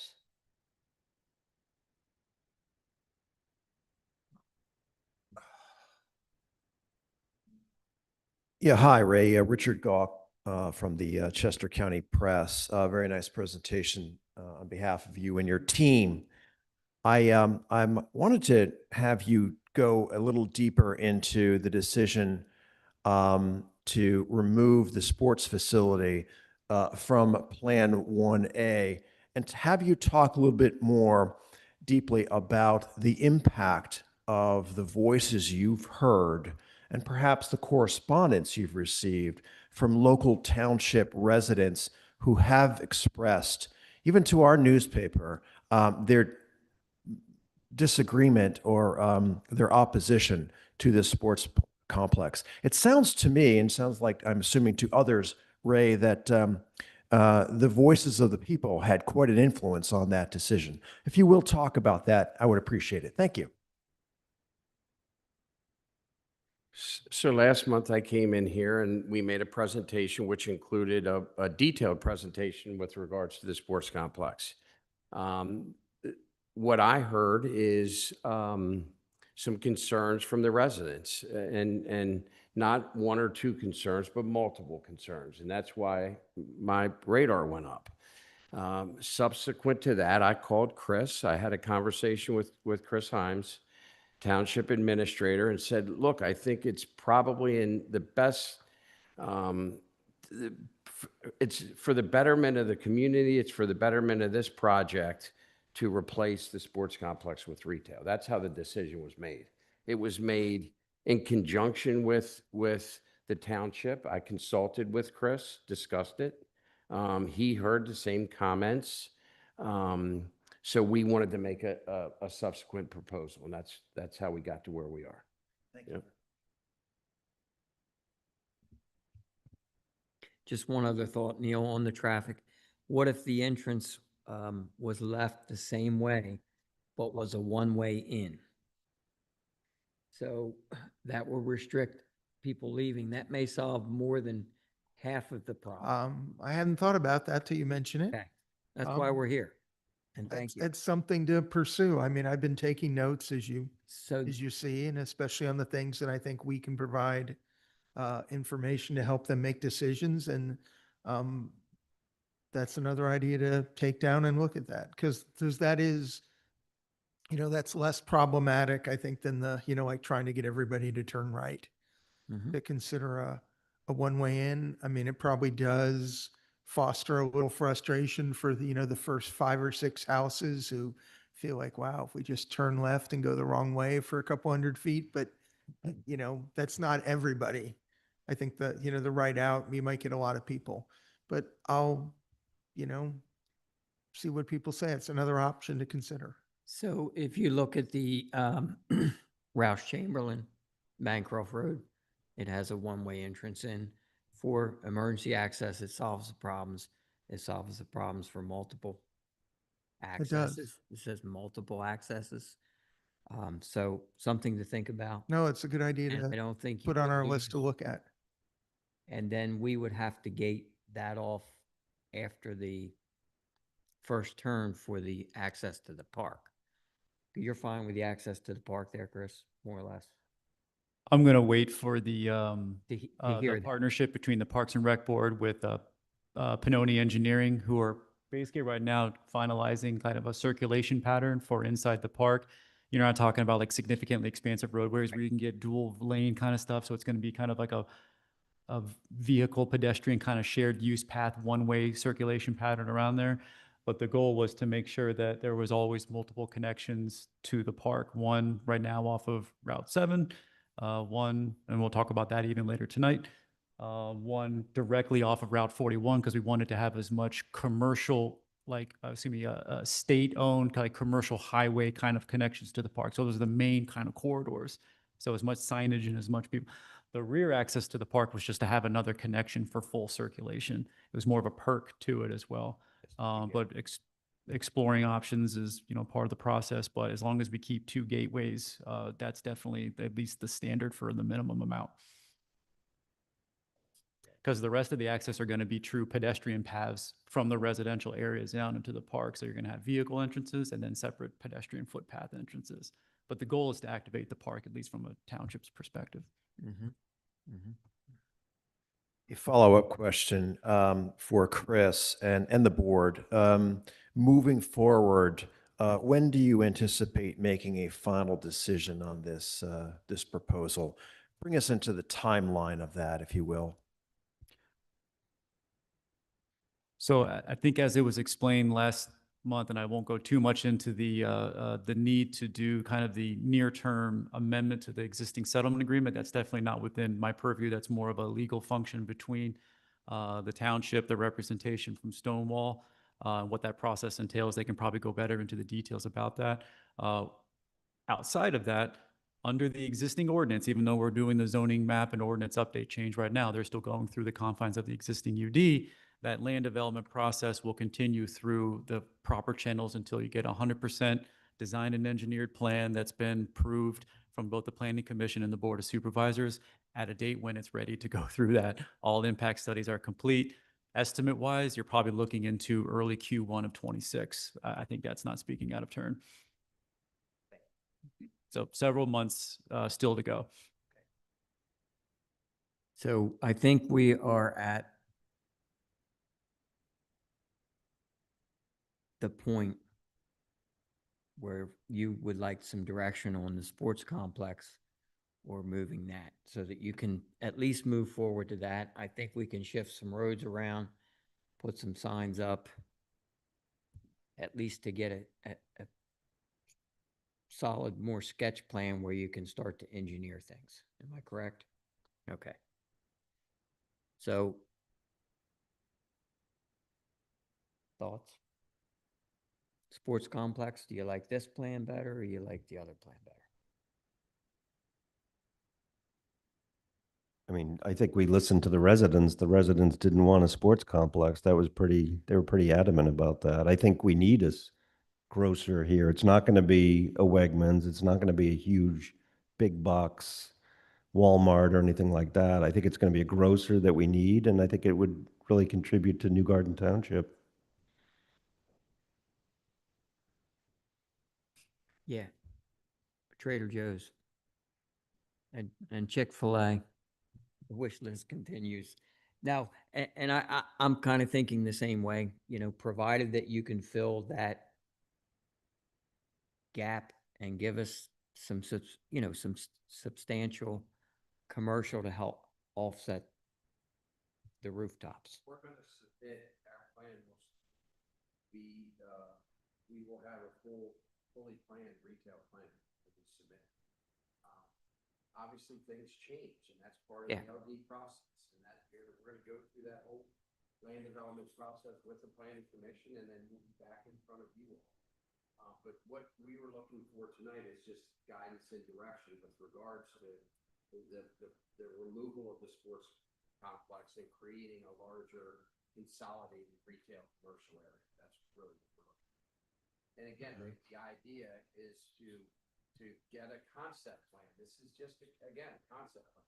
Get that baked so we can start the process of amending the settlement agreement so that we can go through the land development process. That's what we're trying to accomplish. Yeah, this is not consistent with the settlement plan, but it looks closer to that than the previous version. That's just my opinion. Do you want to come up to the microphone? Anyone that wants to? Same with you, Chris. Yeah. That's all. You could put a Trader Joe's in there. If you've been to media where they converted the Armory, I lived there for 25 years. Tell him.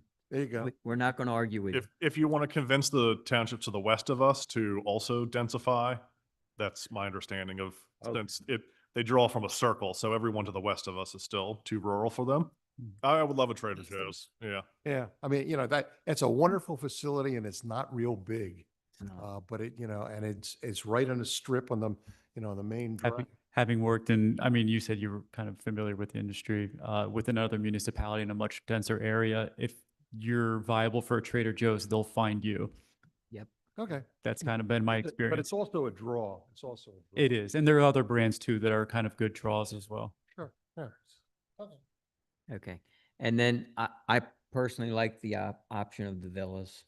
I don't know anybody dislike them. I think it gives more variety of housing. This is Chris Robinson and Ryan and Wayne. Yeah, thanks for coming back. Thanks for coming back. Two questions. One is, will there be sidewalks in the community?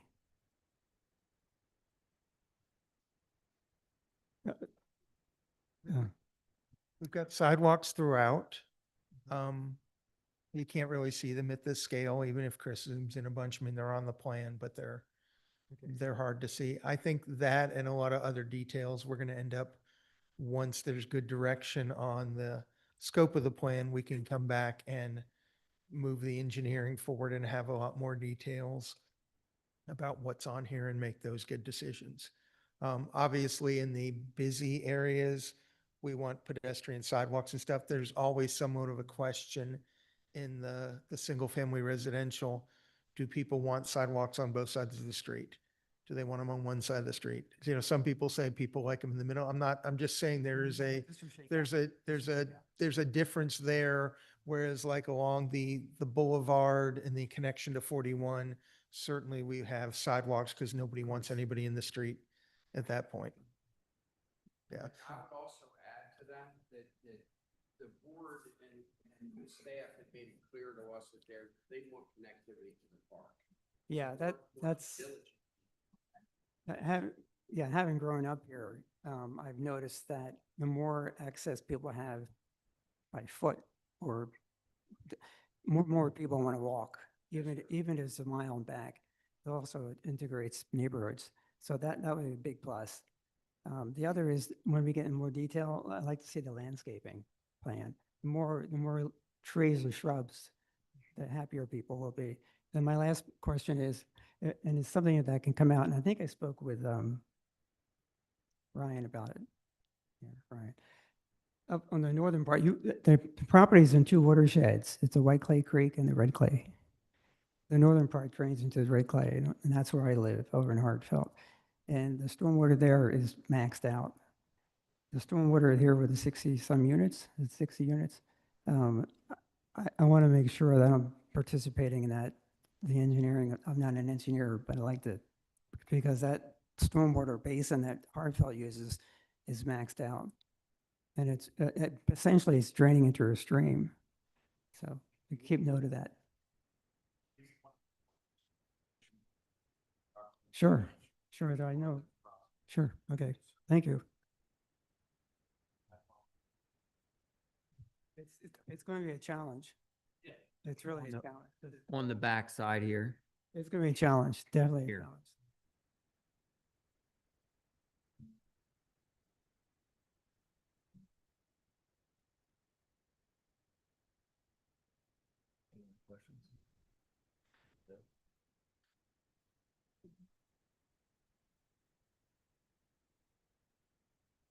I don't have anything. now. Thank you. Thank you, Ray. Now we'll move into new business. So we have the consideration for Act 209. Why don't we just pause for 30 seconds, let people leave?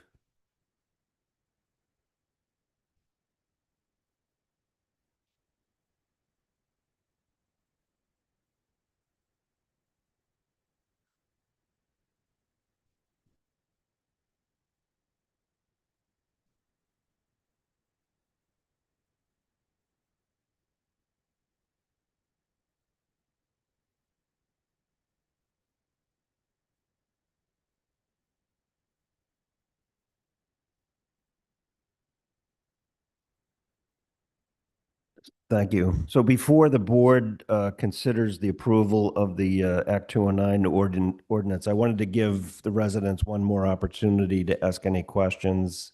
You all heard the hearing. You had a chance to comment before the hearing. So now that we're after the hearing, I wanted to give people a chance to speak, if there's anybody who had a question. If not, is there any comment from the board on Act 209 before we take a vote? What are we taking a vote on?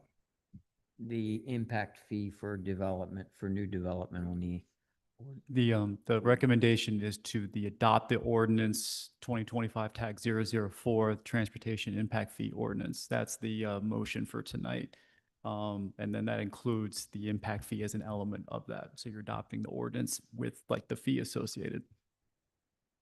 Yes. So my only comments would be that, as we know,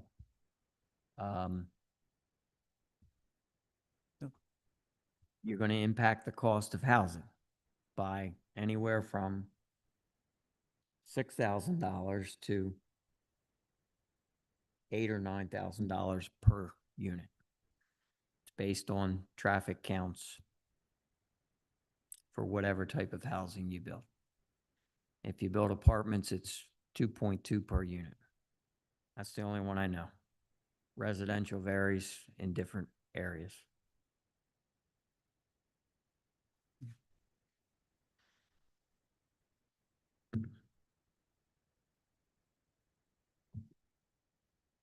Right? Yep. Do we have a motion to approve the ordinance? I'll make a motion to approve the ordinance. Is there a second?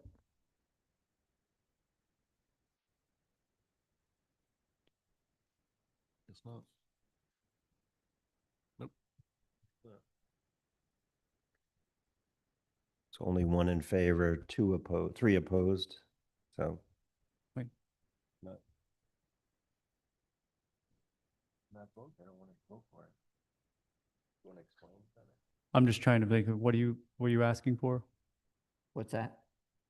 Is there a question? I'm just. A second? We don't have a second? David made a motion. We're waiting on a second.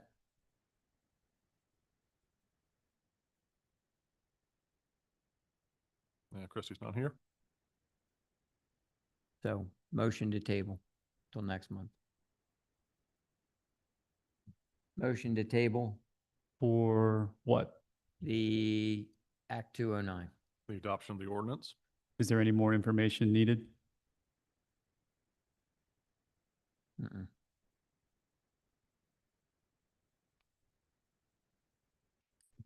No, we should have everything in here.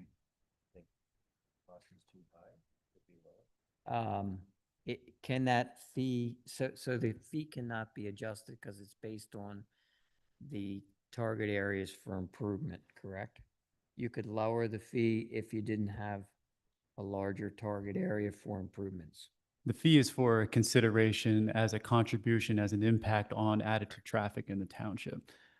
So with that, you can use that in many different elements of a tool set if you want to have contribution discussions with a potential future developer. You don't have that today. That doesn't exist.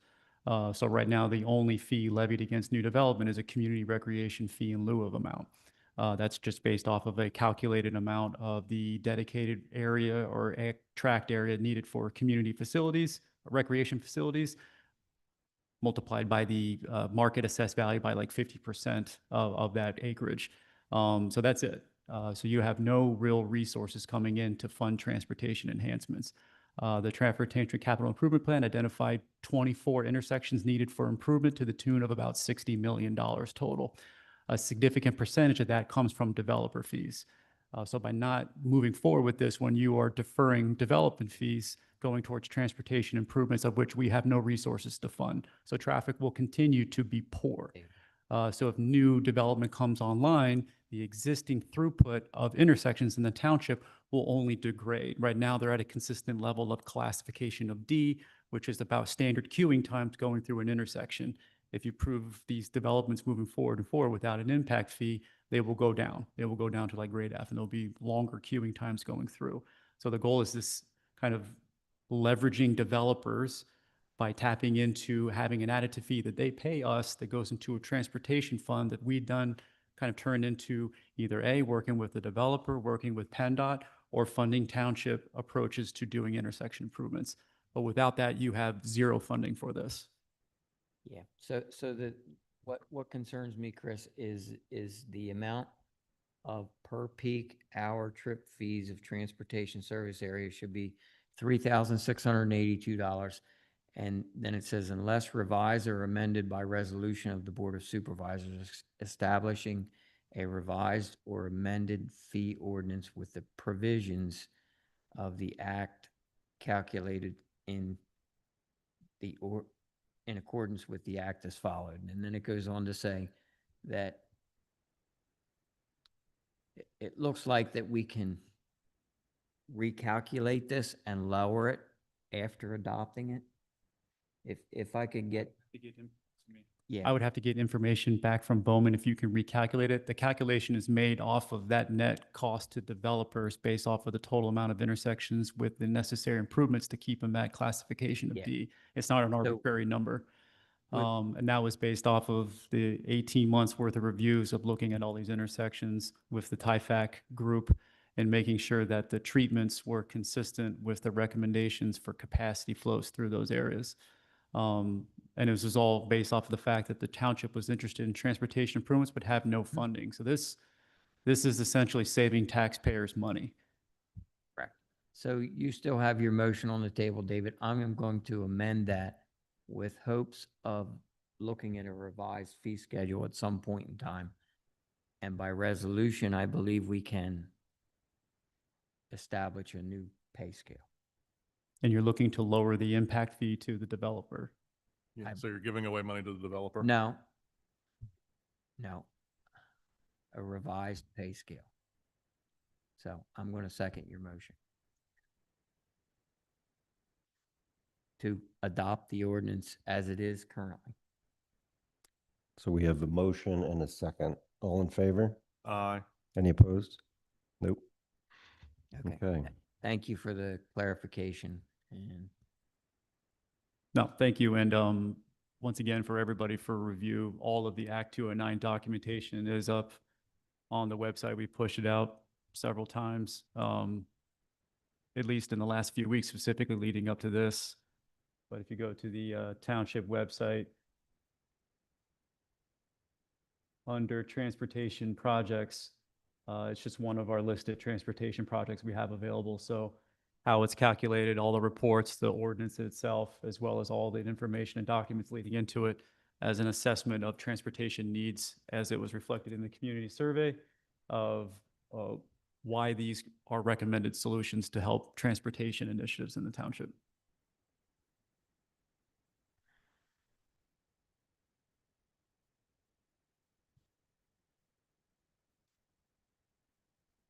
Next, we have the Thompson escrow release number 5.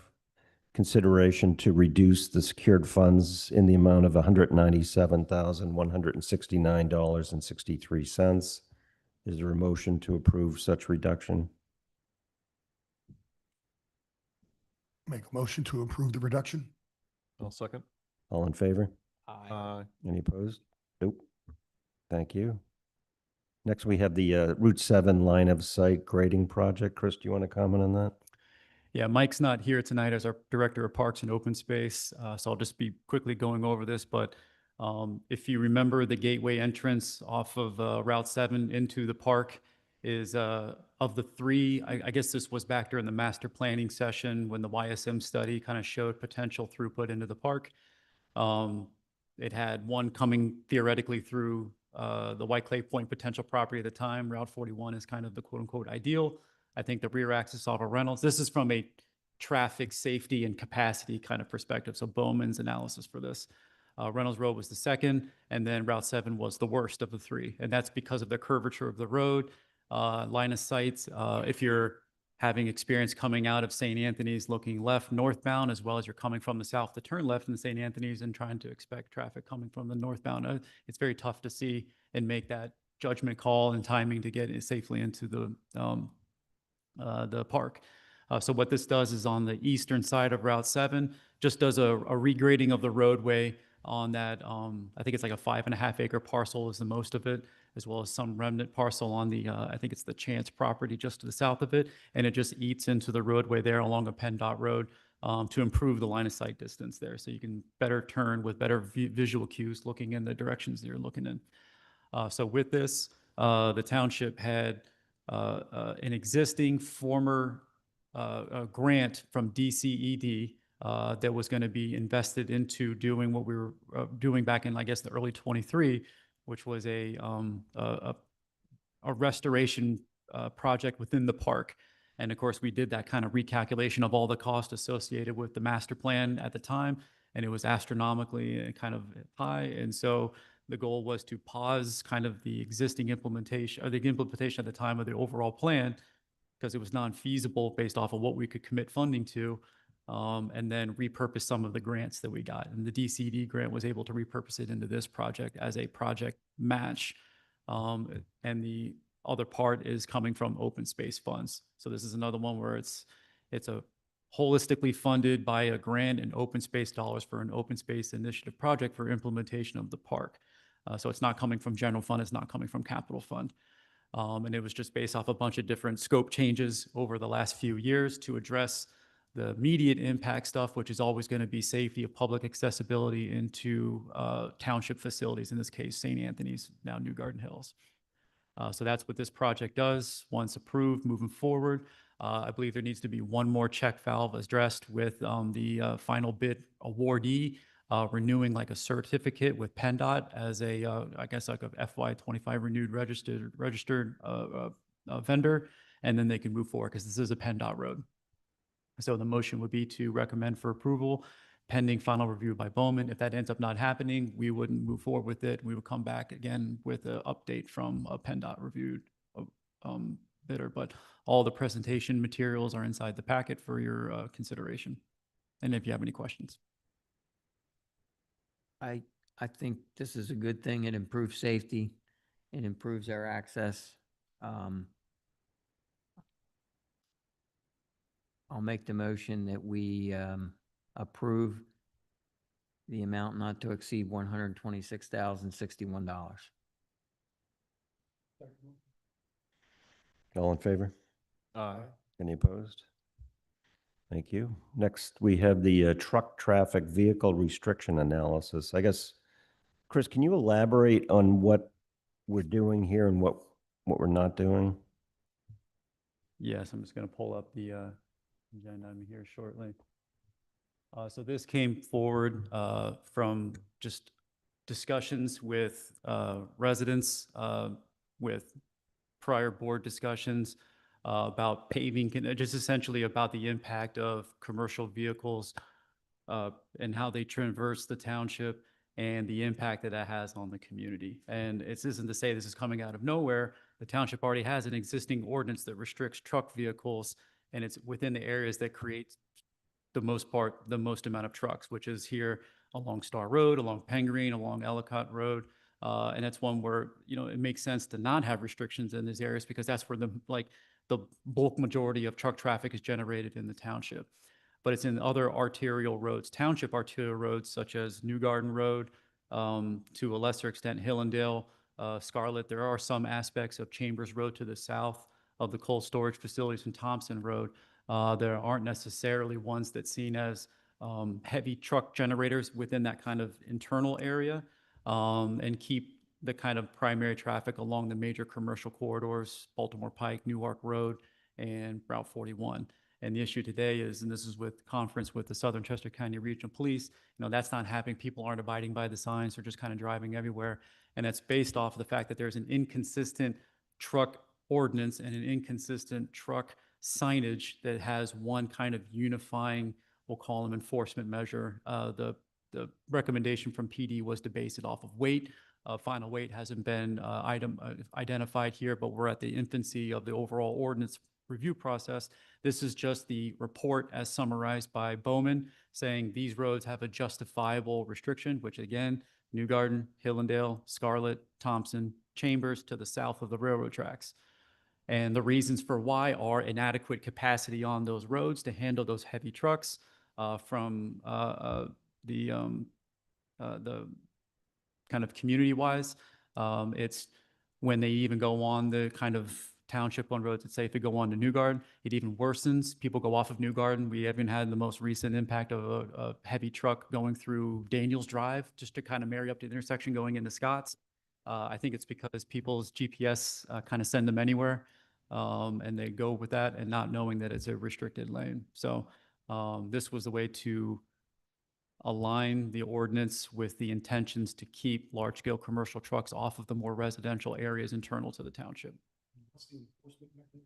Police department and weight scales, modular scales that they employ.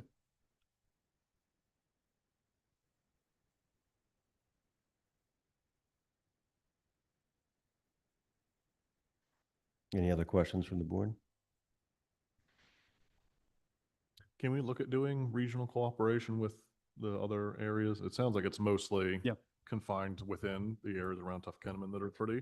I've been privy to what Kennett Squares, they're trying to get them off of their major corridors going right through the heart of their borough, which I think is a little different than what we're trying to do. We're encouraging them to stay on the major corridors and get out of the internal residential roads when they don't need to be there. Right. And that's because for the most part, the anecdotes coming from the actual drivers themselves in conference with PD, they don't like to go down to Route 41 to Newark and then make that left turn to come up Newark. They just want to cut through. It's easier. I think over the summer, they had an issue with, and constant ones from PD, issues with drivers going southbound on Chambers and trying to make that turn on Hillendale, and they drive off the side of the road and they have to hire a forklift basically to come in and lift them up off the side of the road. In fact, I have a good picture of it. So it's just one where they're not intended to have these really sizable, large vehicles that have a consistent amount of weight, and encouraging them to, you know, kind of stay within those areas that they're in, you know, they have better throughput on. I think that makes sense. So there is ways to get to where they need to get to. Correct. They just. And it's not to say if they're driving on the road, if they have a justifiable, this is why the ordinance hasn't been created yet. It's about having a dialogue about it. The target isn't to say that if you have a certified business use like they do have today right now, they can drive on these roads. It's to get some of the other traffic that don't have it in business use, who are going through roads, who have no reason to be there, to enforce against that. So it's a very narrow scope. So the reality is if you have a business on Chambers Road, you'll still be able to access it. Correct. If you have a business on Hillendale Road, same. Correct. I mean, to get deliveries and leave. The question I had on Scarlett Road, the one on Scarlett Road does concern me because if you go into the borough, there's no real way to get to South Mill. Yeah. Through the borough. The analysis is just to show where it's justified, not to actually end up with the final ordinance. This is just saying that we did the analysis. And by we, I mean Bowman. Yeah. Now you said Ellicott. I don't see Ellicott on here. I don't see Star on here, at least on this portion. We intentionally basically Left those off. left those off because it didn't make sense because that's where the heavy amount of generation occurs in the first place. And Especially, that's also going to be in the future zone enterprise district. Like that's where the trucks make sense. correct. So, and then I don't want to go on a rant, but if you realize that the bridge down there in Avondale, the one that's going to fall into the creek soon, and that's PennDOT issue. Mhm. The signage that they put up is so confusing. Mhm. Okay. Someone who has a CDL has had it for many years. I can't make heads or tails of it if I'm driving down the road. It tells you can go this way. It sends you down Newark Road. There's been multiple times that wide loads have been on Newark Road and I'm in a commercial vehicle and there's nowhere to go. And there's these big signs with the triangles that are just confusing. You know, Mm. 102s aren't allowed. This is not allowed, but they're telling you to go that way anyway. So, I mean, there is a lot of confusion around that. Then you get to the intersection at Baltimore Pike and Newark Road. And obviously you can't make the corner because we just spent $100,000 fixing the light. I was gonna say, we have a new street light to I mean, prove that. It's just an absolute mess here. And a lot of these problems are Newark Road. When it comes to the township roads, New Garden Road, you shouldn't drive your tractor and trailer across that. You shouldn't drive a compost truck across that. Between 41 and Newark Road, there's nothing there. There's no businesses there.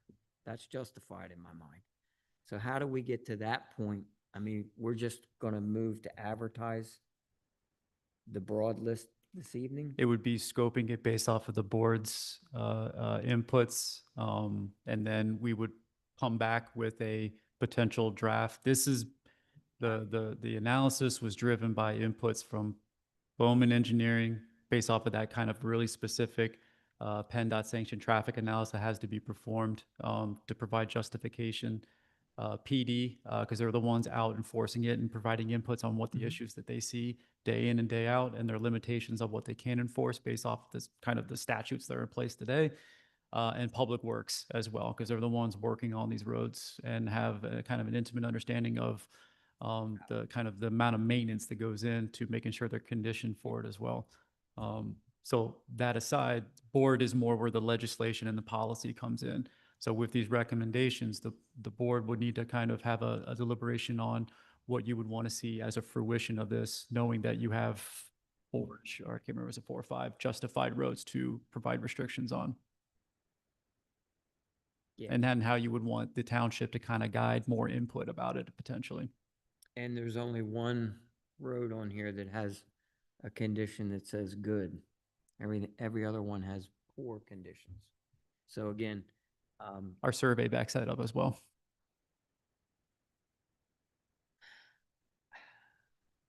I don't know. There's probably a lot of people here from the public that may have some questions. I mean, I'm just. This was just for the board's questions, but it is for Yeah. input here. No, I mean, I do think that it's certainly needed in a lot of these roads. It's just right now, as Neil Land said, you know, with Tough Kenneman, the interchange there. And the goal is if you have this ordinance in place that has kind of a standardization to it, I think that's a good way to putting it. And if you want to assess future roads and just down, I would say down the road, that's redundant obviously, but you can add to it over time or to track. It just depends on how things change over time, but you need to create a standardized ordinance because right now it's not working for really anybody. Nobody understands it from a commercial trucker standpoint. Our PD have a tough time in interpreting it and applying it. And the residents who are providing inputs because some of these roadways they live on don't like having that impact to them as well. So it just needs to be addressed first and foremost by standardizing it based off of a justifiable threshold. And then it's either within or outside of it. It seems like if we're going to spend a lot of money to fix the roads, which we are going to be doing in the future, it would be nice to not have them eaten up so quickly. Another plug for the fact that we just finished up Hillendale Road Phase 1. Yeah. How much does that cost? about 1.6 million. There you go. Or a little over a mile road. Is that What was the length? A little over a mile? less? Less. Yes. And That it'll was be- because of the depth of repair needed for Hillendale Road because it looked like the surface of the moon. So it's not a standard paving program. You had to basically whittle it down to the studs, widen it, and build it all the way back from the ground up. So that's an extensive repair. You don't want to let them get to that state. You want to do more constant attention to them over time. So hopefully the next time we do this, it's not going to be as extensive. They did a very good job on the portion of Hillendale they replaced, given the constraints that the road has. The lines will be in later this week. Neil, did you have any more comment based on what discussion you heard? Or Barclay, did you want to make any more comments? And this goes with Somerset. It's gone with When did he sneak? White Clay Point. Let's just say we do eventually get the Tough Kenneman intersection there. That when I was on the board, we bought those two. Well, I wasn't there on the board. When we tore it down the first night, I was initiated. We went up there and watched them tear it down at night. And that was January '06. Now, well, a little bit of change. We got a left turn lane. Let's just suppose they fix that intersection in the near future. What are your alternative truck routes going to be for somebody like me and Freddie that won't even be able hardly get through there, those trucks, when they fix that intersection? Here's my thought, and I'm not against you people, but we got to look at a lot of things. When that intersection gets fixed, where's your alternate route? And I would say probably Hillendale Road to Chambers Road. They'll have to come up out of there eventually. And I went by there. I'm not against you. Believe me, I'm not. I've driven farm equipment. I know what 10-foot equipment's like. 12, 16 going down these roads. Let alone a tractor trailer. Okay. I looked there at Chambers Roads, right around Pratt's. It's possible to dig that out just a little bit and put some heavy stuff in there so a truck could make it there if an alternative route. You never know when those intersections are going to have crashes. How are you going to get the trucks around? Fire trucks, emergency trucks, I don't care what it is. Those roads are so darn inadequate. And you understand where I'm coming from? Please look at that too.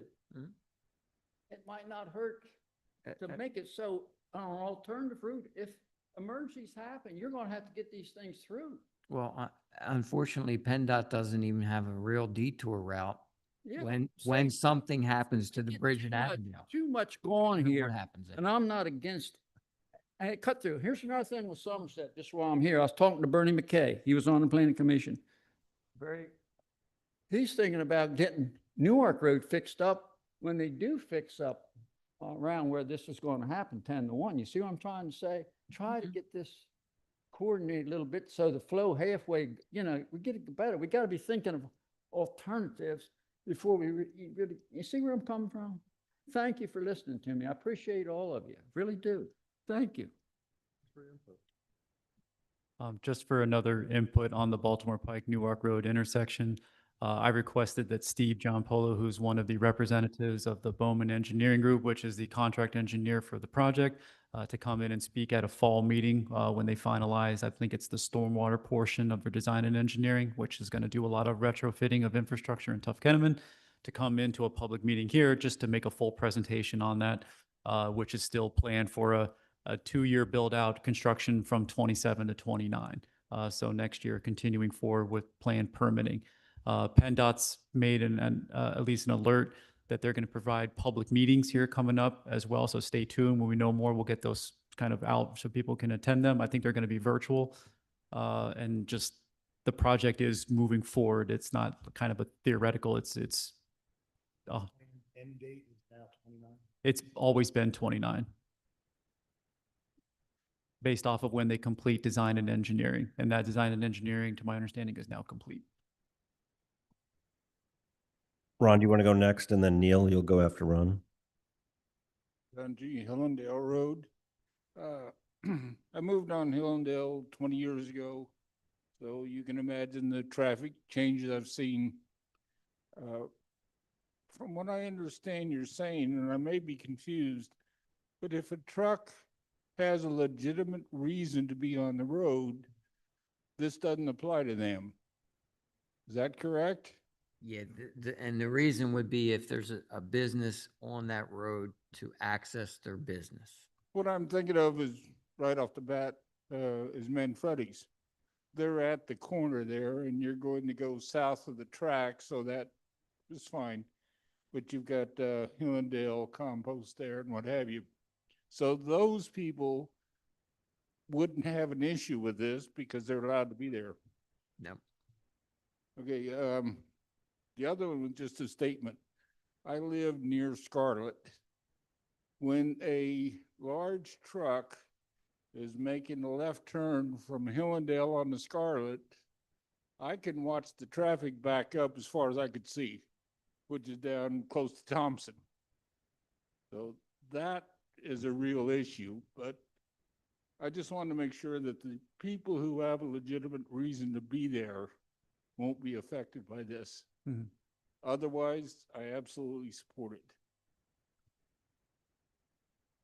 Thank you, Ron. Neil? Yes, thank you, supervisors. Just a closing comment. First of all, thank you for your time.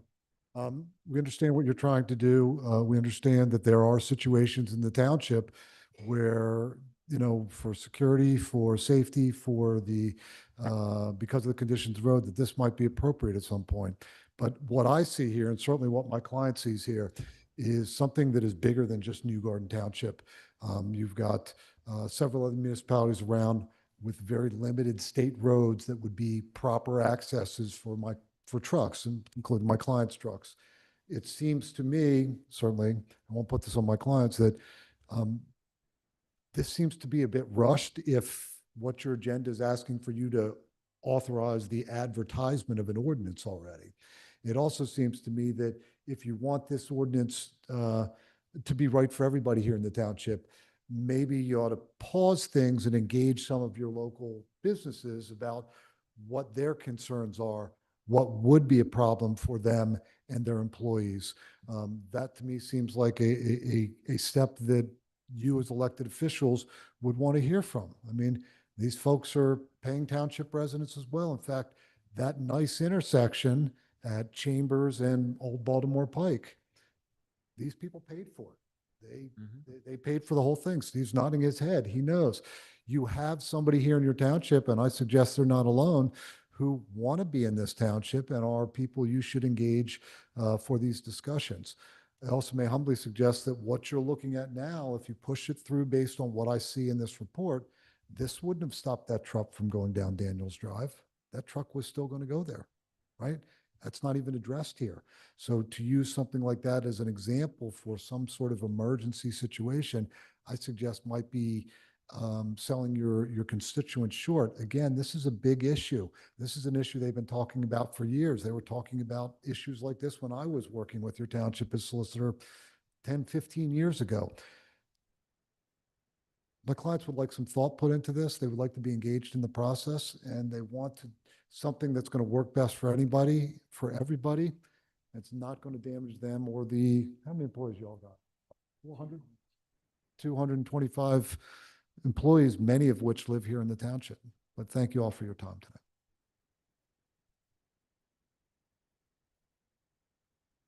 Chris, can you just repeat what you said Bowman was going to do in terms of next steps? Really, the next steps are based off of the discussion up here at the dais. So, I mean, if you want more input, we can, like, this isn't an exigent matter here. This is about being deliberate in the analysis. If people want to participate that are interested, I would need contact information. So people that would have to submit something to me just so I could get some outreach done, because I don't have those contacts today. Exactly. But if it's in terms of this is the genesis of the report. We now know that there is a justifiable reason to look at these roads as a restriction capable or viable. So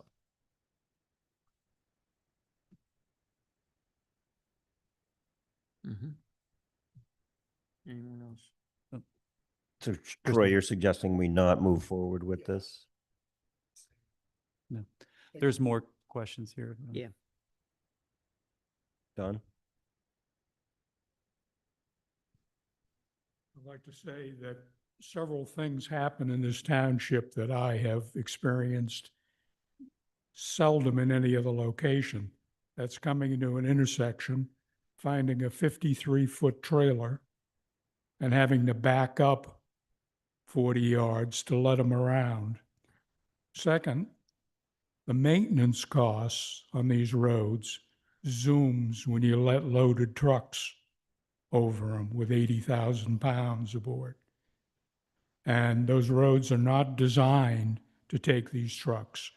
It may be less efficient for the truck driver, but his driving on these side roads is much less efficient for the residents.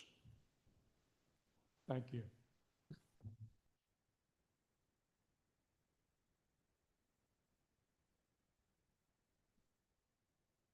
Can you just state your name and address?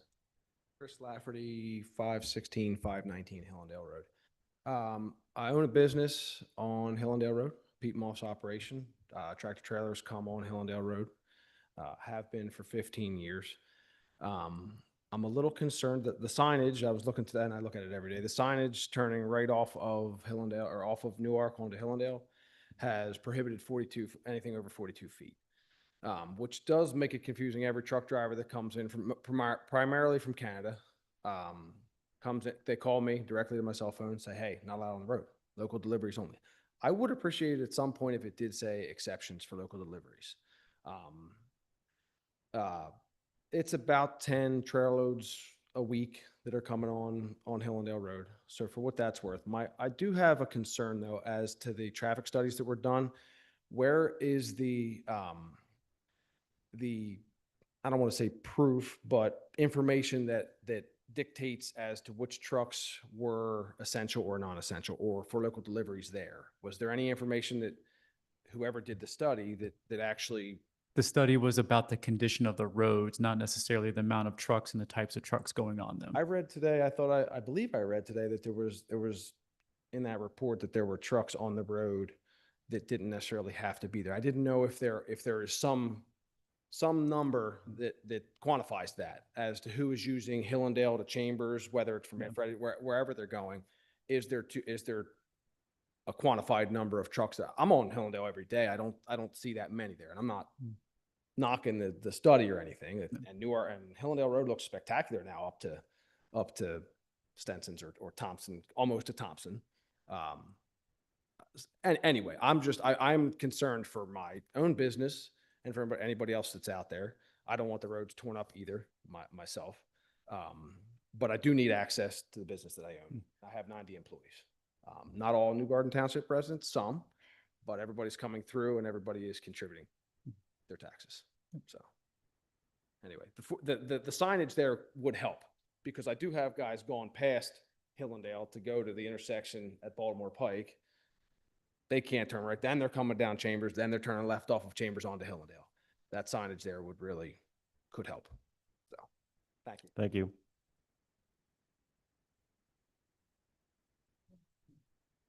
Scott Wilkinson, 1020 Broad Run Road, Landenberg.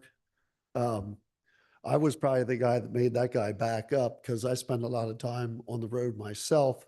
There is some agricultural left. Steve mentioned New Garden Road. We haul hay off the Jones farm, and there's other parcels. Our operation works in Pennsylvania, Maryland, and Delaware. We have to go to, we farm a lot of properties close to scale houses, and we actually go to the scale house before we harvest, report, because most of all the farms that we farm in Middletown, Delaware, the DOT comes and stops us if we don't go and report to them. So we do spend a lot of time on the back roads. It is confusing for our guys. But, you know, from an ag standpoint, we do go down 3-ton roads and stuff like that. So I can understand, you know, commercial over-the-road trucking shouldn't be on New Garden Station Road or Star Road. But I just wanted to stress that I know where Steve comes from and, you know, as a driver, but we get phone calls all the time because we're in New Garden Township, Franklin Township, throughout the White Clay Park. And we get calls all the time, you know, why are your trucks on the road? But there's no other way for us to take it. So we hope to work with you guys and with Manfredi's because we travel Newark Road all the time and I, you know, we're local and we think we can run it. So, but thanks for your time.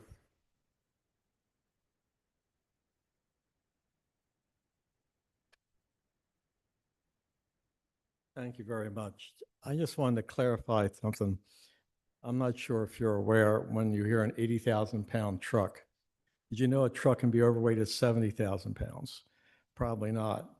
A truck has to not only weigh less than 80,000, it has to scale it.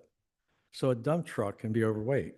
You're allowed 12,000 pounds on your front axle, 34,000 pounds on your drives, and 34,000 pounds on your rear axles. So even if your truck's loaded incorrectly and you're 70,000 pounds, you can be overweight. So it's not just a tractor trailer, it's almost any truck, concrete truck. Yeah, they can be overweight on their drives or their front axle, okay? The only other thing is the trucks that come to our facility will use normally truck assigned software. They don't try to go out a route. That's not always true, but we have no control over that. Okay? The last thing I think that Neil brought up is I think the solution is a regional solution. So I apologize if I sound like a conspiracy theorist, but a month ago I had a conversation. I saw Kennett Borough trying to restrict truck traffic through town. So that's why when I got this, it's like the timing is something that made me a little nervous. But you just can't send trucks out of Kennett. They're going to come through Avondale, and I'm sure they won't be happy. Okay? So if Kennett gets on the deal, Kennett Township gets on the deal, New Garden gets on the deal, and Avondale gets on the deal, there's a saying, misery loves company. And in this application, the misery would be applied to PennDOT and get them as a regional solution to basically, for most of the truck traffic, fix Newark Road and Baltimore Pike. The last set of township officials were pretty smart 20 years ago when they bought the corner of Tony the Barber and whoever else the bar was, which made for the geometry of the hill going up to New Garden Airport. It's the geometry that kills it, not the elevation, correct? So if you can get the push from 4 municipalities, I think it'd be better 4 voices than 1. The other thing is, I don't think any of you has ever been to the facility, what we do. You're more than welcome, and I will reach out if you want to tour the facility. You might want to see what it looks like. Yeah. Thank you very much. And just to clarify, I just want to make sure that that was about the viability of the intersection. That is moving forward. That's a funded PennDOT project. Just to continue to express that, that is happening.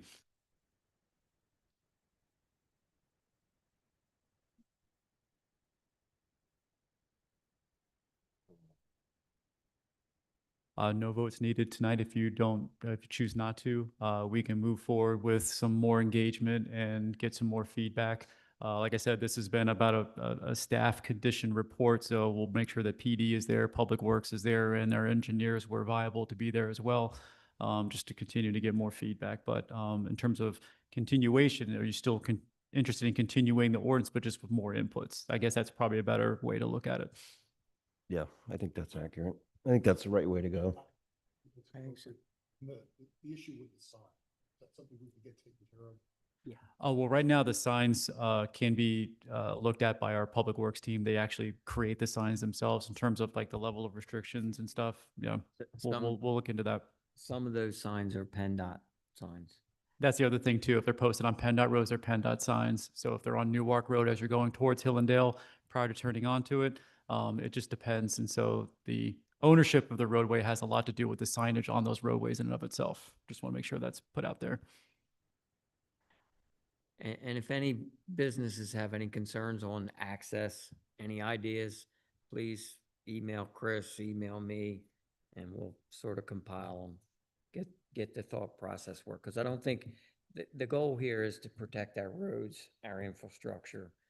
It's not to restrict access to businesses, because we can't do that legally anyway. Right? You made a motion to table? Second. Any opposed? Nope. Of course, fiscal year 25 A1 budget amendment.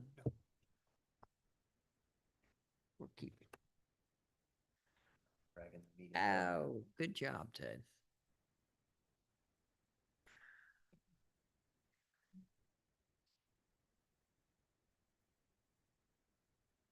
Budget amendments. Thank you. Good.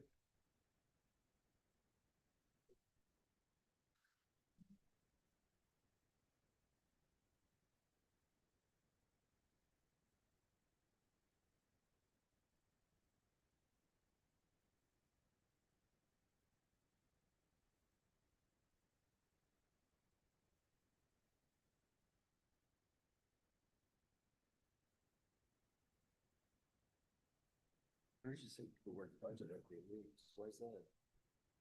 Excuse me? As soon as I said the word budget, everybody got up and left. No. And then there were 3. All right. Well, good evening. This is the second to last agenda item for tonight, but the one for the last of the formal business agenda. I'll try to be brief in this because a lot of this has already been discussed several times over the course of the last few months of the need to amend the current budget just to kind of adopt and bring in those rollover projects from FY24 coming into FY25. So everything we're talking about has essentially been prior approved moving forward. We just need to reflect those onto the actual FY25 budget. So with that, just want to quick, and I'm speaking from here because I number one, can't find my clicker, and 2, I don't think it was still working anyway. But with that, just kind of going into a real quick update. So overall, the original budget approved for FY25 was 1.6 million, but of course, within the first quarter, we identified some legacy projects that were not completed in the fall timeframe of 24. Specifically, we're talking about the fuel farm, the roof, the stormwater project for Mercer Mill, and the last one's escaping me. We'll go over here in a little bit. But all those the rollover project for the sidewalk for Main Street and Tough Kenneman as kind of the existing for. I'll wait for. This is like a commercial truck convention in our. This is your chance to leave. You want to? You going to stay?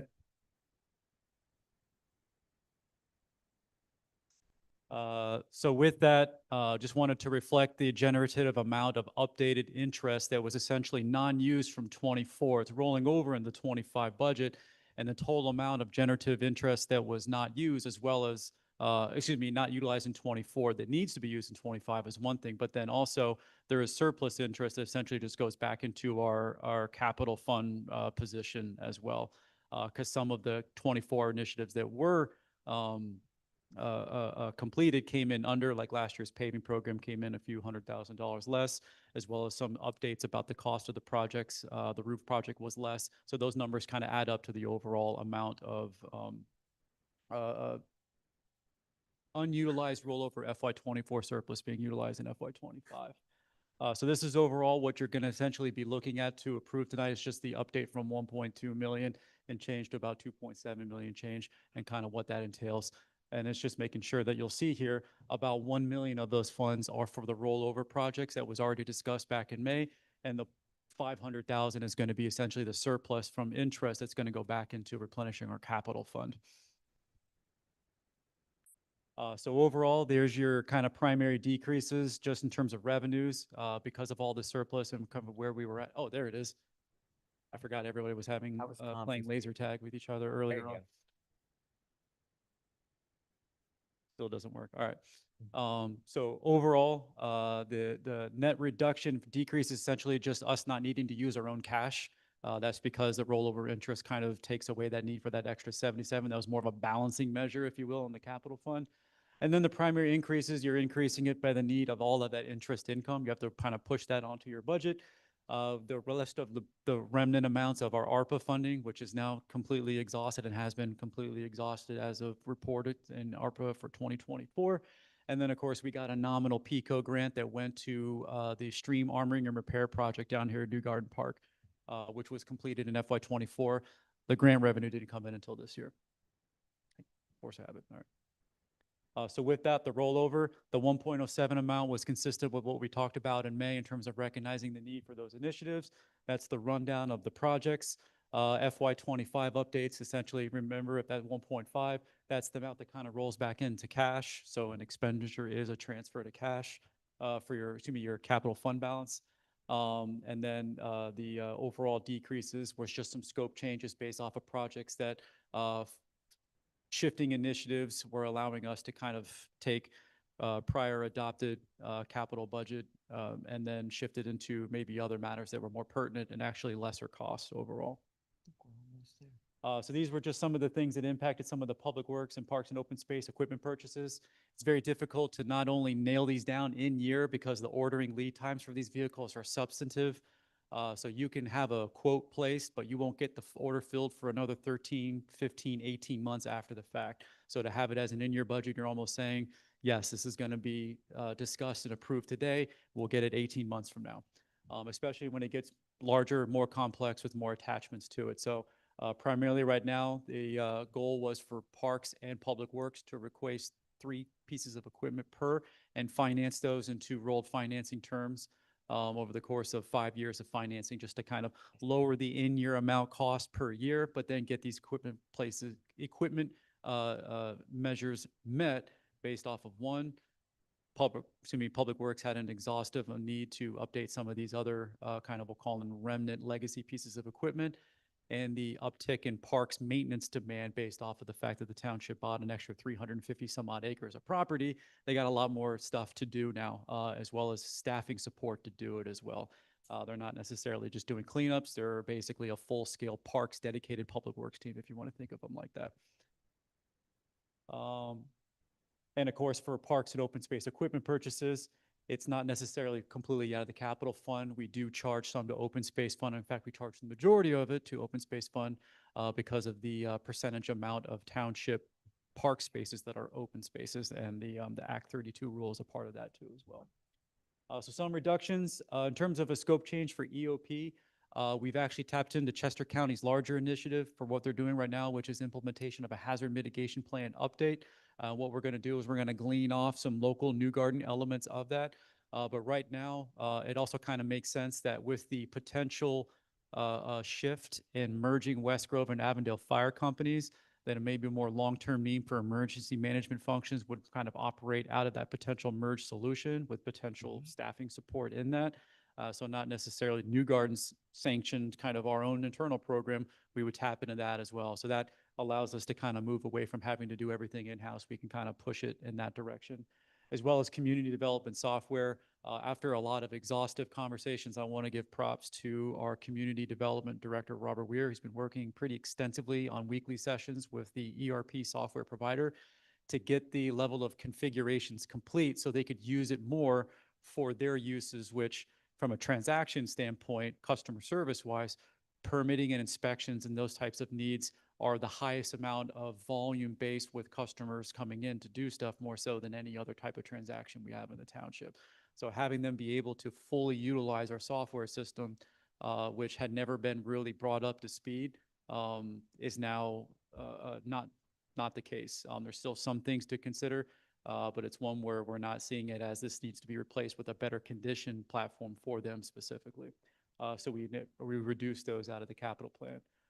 With that, we already knew that we wanted to update our saldo. That was based off of initiative recognized when we started the zoning ordinance. Was it had an add option 1, if you remember looking at that when we first did the RFP approval to Michael Baker, was we had an add option for saldo because it makes sense to marry up your a subdivision and land development ordinance. It's essentially the finer details of a land development ordinance that's like, make sure you have those trees, make sure the fencing looks like this. It's like the bells and whistles, if you will, more so than like the more zoning kind of constructed ordinance as well.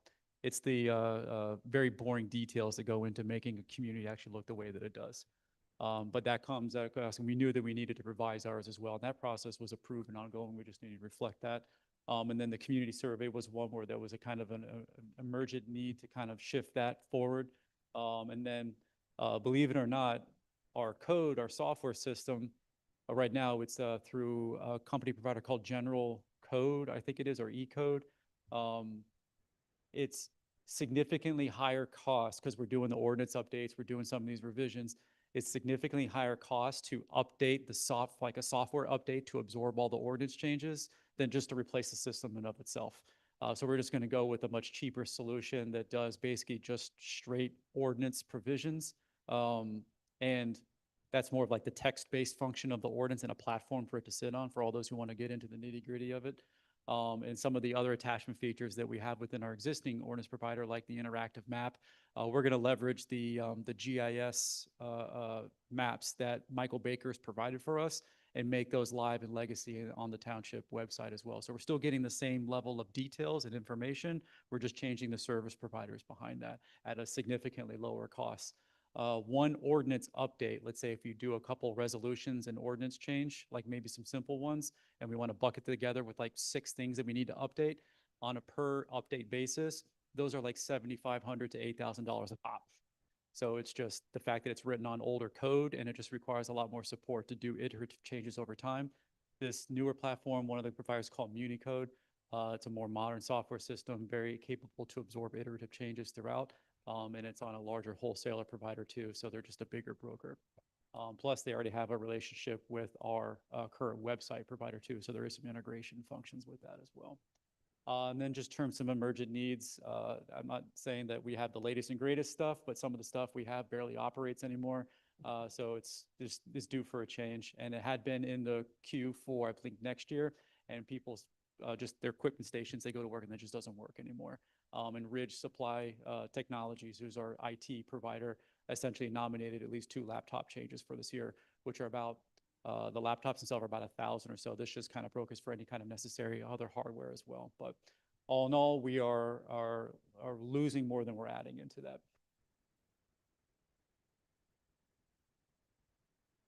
Thank you. So with that, this is just kind of the summary overview with the amended budget. As you can see, the story is the same. We're spending still the most on public works and stormwater initiatives. You know, could we do more stormwater? Yes. Do we have the money? No.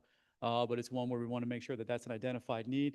But needless to say, still the significant percentage of our budget for the capital plan is towards road improvements. That's undeniable. 2, what this means in terms of our cash strategy. So the board has essentially said that we want to be debt-free to the maximum extent possible, so nothing more than maybe some short-term leases for equipment purchases at a lower cost. So with that, what does this mean in terms of cash on hand? So right now we have 2 funding mechanisms for capital, really. Well, 3 if you think about the existing balance, but that's a bleed down balance. So you have to prioritize the need to do projects and improve conditions, which you can see there's not an appetite to do less paving, there's an appetite to do more paving. But that comes from a well of resources that's not being replenished. And right now, the 2 replenishment sources at large are generative interest income. So that remnant amount of $22 million in change from the sewer sale still sits in an intact sewer investment fund balance that right now is just rolling roughly 270-day interest maturities, somewhere north of over 4% now. It was even, it's still been somewhat higher than we expected, but it's still lower than it was even 2 years ago, even 1 year ago, where it was in the mid-5s. Actually, because of federal rate cuts, we have no control over that. So the sustainable revenue coming from that is on a depreciating scale. What it will depreciate to? Great question. And that's one where we work with our PLGIT, that's Pennsylvania Local Government Investment Trust, to give us an outlook. Their guess is as good as the rest of the economy. It's a lot of conditions factor into that.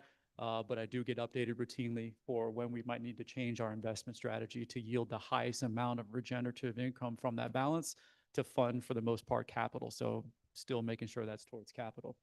The other one is our transfers into. So this is, you have all of your operating fund expenditures, then you have all of your transfers that you need to do from your remnant amount of operating funds. And then after that, you have surplus based off of your expenditure profile. You always want to exceed revenues over expenditures. That's always a good practice, which is why the need to, at some point in the future, based off of this spending plan, which is for paving for the most part, is to get an uptick into transfers back into capital to replenish that cash balance. That's going to happen at some time, or stop doing capital. So it's either one or the other. Or if you can grow the base and grow revenue, which is why we're committed towards at least a strategy towards development and growth, which also solve other needs in the township. That is what those two balances are, but they're both non-sustainable. So at some point, something's going to have to change. So I just want to make sure this is the impact of those updates, which you can see, still get it down to roughly about, you want to have some sort of net reserve position on hand. You don't want to go all the way down to near zero. But this is also one where if you look at this, I hate not having my clicker,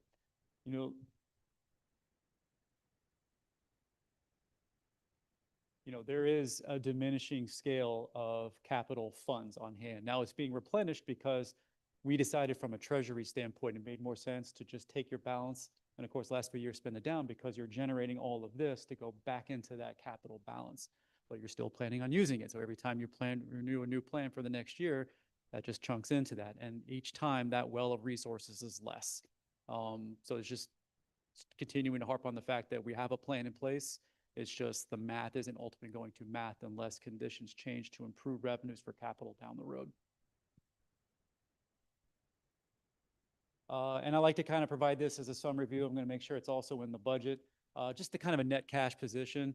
So if you look at this number, if you add this number, this number, this number, going down the well here, this number, this number, this number, those are our liquid earmarked, not earmarked per se, but like set aside for potential cash well of resources for capital.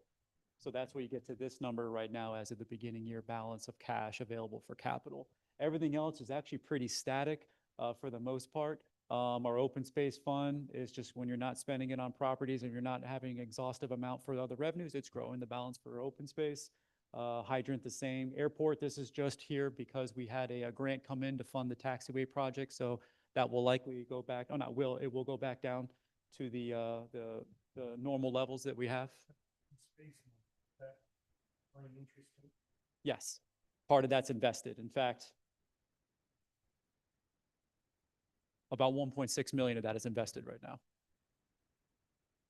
If you're not using it, invest it. That's what our strategy has been. Create dollars from existing dollars, always a good chance. So we approved that with the Open Space Review Board to take, I think it was 80% of the funds and invest it because they didn't have anything right off the balance. And it was one where, since those talks are very long and deliberate, a 270-day maturity is like, you could have extensive amount of open space discussions, get well beyond that 270-day, unencumber that, make it more liquid, and you would still need like 9 more months of open space discussions to continue that part too. So they're very long, but that's helpful because we can build on that. And then you can see kind of ARPA, we're completely exhausted. And this is just the fact that during the beginning of the year, we get those dollars for liquid fuels pretty early on in the year to show that, but that will bleed back down as well. So that's it. This really is an amendment that only impacts capital. There were areas of, I'll call them concern in the general fund, but it's one where they were mostly around transfer taxes. So normally we like to look at a 6-month mark to kind of project performance towards the end. But since we have a lot of commercial properties that kind of can and cannot move at any given time, I think we have a $8.5 million property up on Baltimore Pike for sale right now. It's very tough to say that you will or will not hit the end of the year budgeted mark, which for us was $420,000 in transfer taxes. Granted, that's down from being up near over $500,600,000 over the course of the last few years. So it's trending in the wrong direction. So right now we're only about 20-30% into that line beyond the 50% mark in the year, if that makes sense. So if that trend continues, by the end of the year, you could be looking at somewhere around a $300,000 revenue loss for the township for that. And that's just because properties aren't selling right now for many reasons, interest rates, people's kind of macroeconomic kind of conditions and stuff, nothing to say. So, but for the motion for tonight, it would be to as presented. Once it would be approved, we would post the amended budget, which is specifically for capital in the, on the website under our financial information. But these are the changes that are reflective on the actual line item budget. And that'll take us through the end of the year. For capital, yes. For capital. Is there a motion to approve? So moved. Second? I'll second. All in favor? Aye. Any opposed? Nope. And then one more item. Can't leave. One more item. It's just manager. This is the best one. Fire lanes. And no. You can leave. I think people are getting kind of tired of ordinance looks here, but, this was brought up by one, community and essentially was, discussion about adopting fire lanes, which if you're looking at our ordinance right now, it basically kind of grants carte blanche authority to the fire marshal to just impose fire lanes wherever they deem fit. There's not a lot of like standardization to it. Even kind of when we talk about the commercial, I've called the truck potential ordinance, lack of standardization in some of our existing areas of our ordinance create issues with different interpretations of what we should or should not be doing. So fire lane by just kind of standard, you want to look at minimum widths of roadways to be able to have a emergency vehicle go through a community and not ram every car off the side of the road that's parked on it.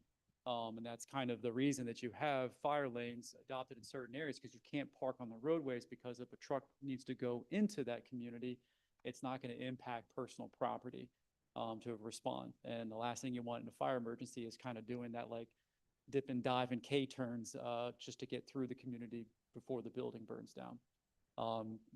So right now, there's a lot of communities that have less than some of the minimum width.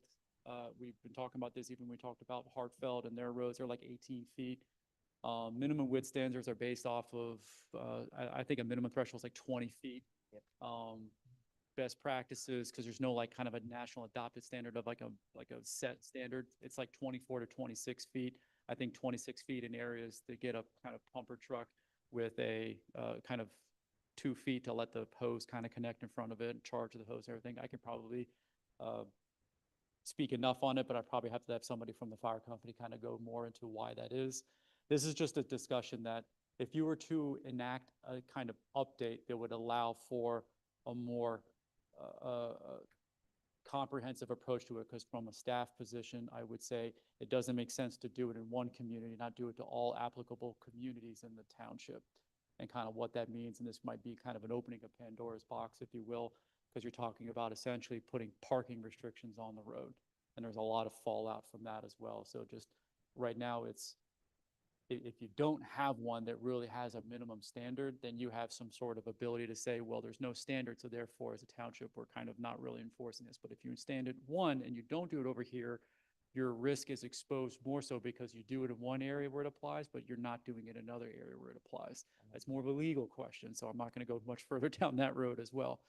But with that, is there any interest really to explore this and move this initiative forward? That's what tonight's about, is just having that dialogue of does this or does this not make sense of a township-wide implementation of fire lanes that restrict parking in communities. And just think about that before we move forward, because like I said, you're likely going to have a massive amount of pushback for people where they used to park the car all the time and they no longer can park because now they could get cited for a ticket and potentially towed away. My initial reaction would be, has this been a problem? I have said one community came forward with this one, so we're exploring it. Yeah. The only thing I would say, Even then, I don't know if it's really about genuine fire safety. I think it might be more about the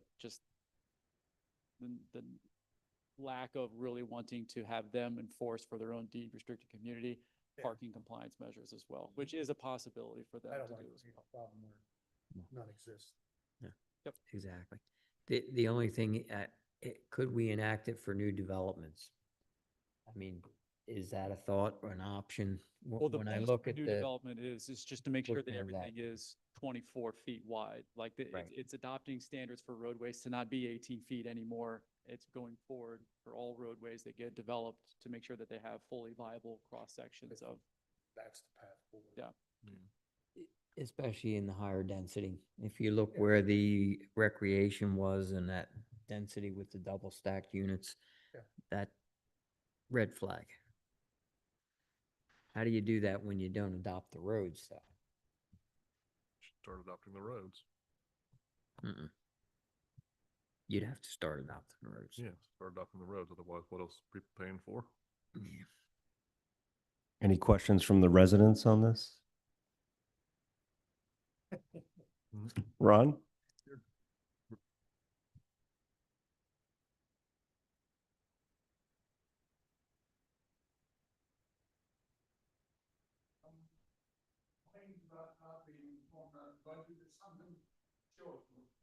Your picture would be in there.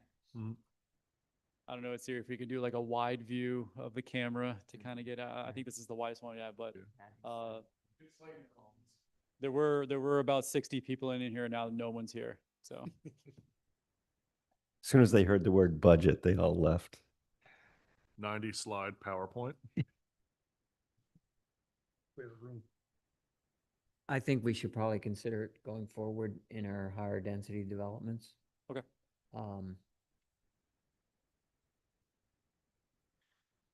That's all.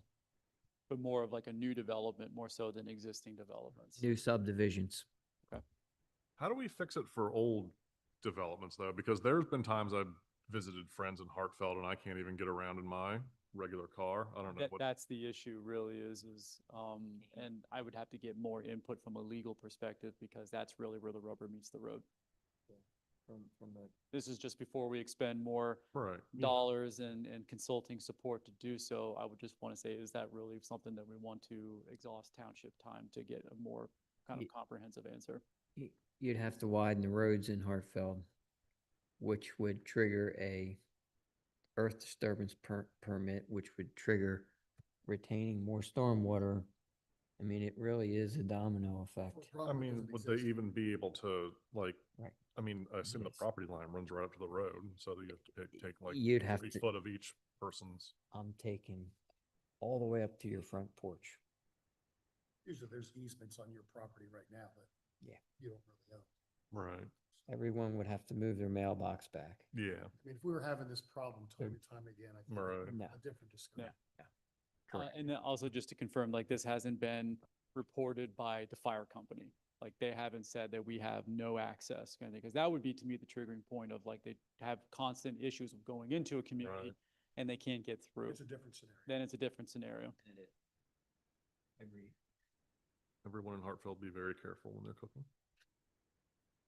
Well, I think people have not parked on the road. I see people more parking in the median grass areas. There's that one kind of area, but there's a lot of interesting parking spots created in Hartfeld. Problem with Hartfeld, it's a cut through too. Everything's a cut through. But that's all I had for that. It was just more of a dialogue. But if it seems like there's no real, other than making sure that there is a standard minimum going forward, which I would obviously make sure that that's part of every sort of transportation or traffic impact review that we're looking at, or for the new development, White Clay, perfect point of that. With that, I agree. Anything else, Chris? That is all that I have. Troy, you want to keep going or? Yeah, motion to adjourn? Does Chris want to tell us how excited he is about the air show this weekend? Did we mention that? I forgot to plug it when everybody's here, but Don't forget the air show. Half We'll price, be there. half price tickets for residents until the 22nd.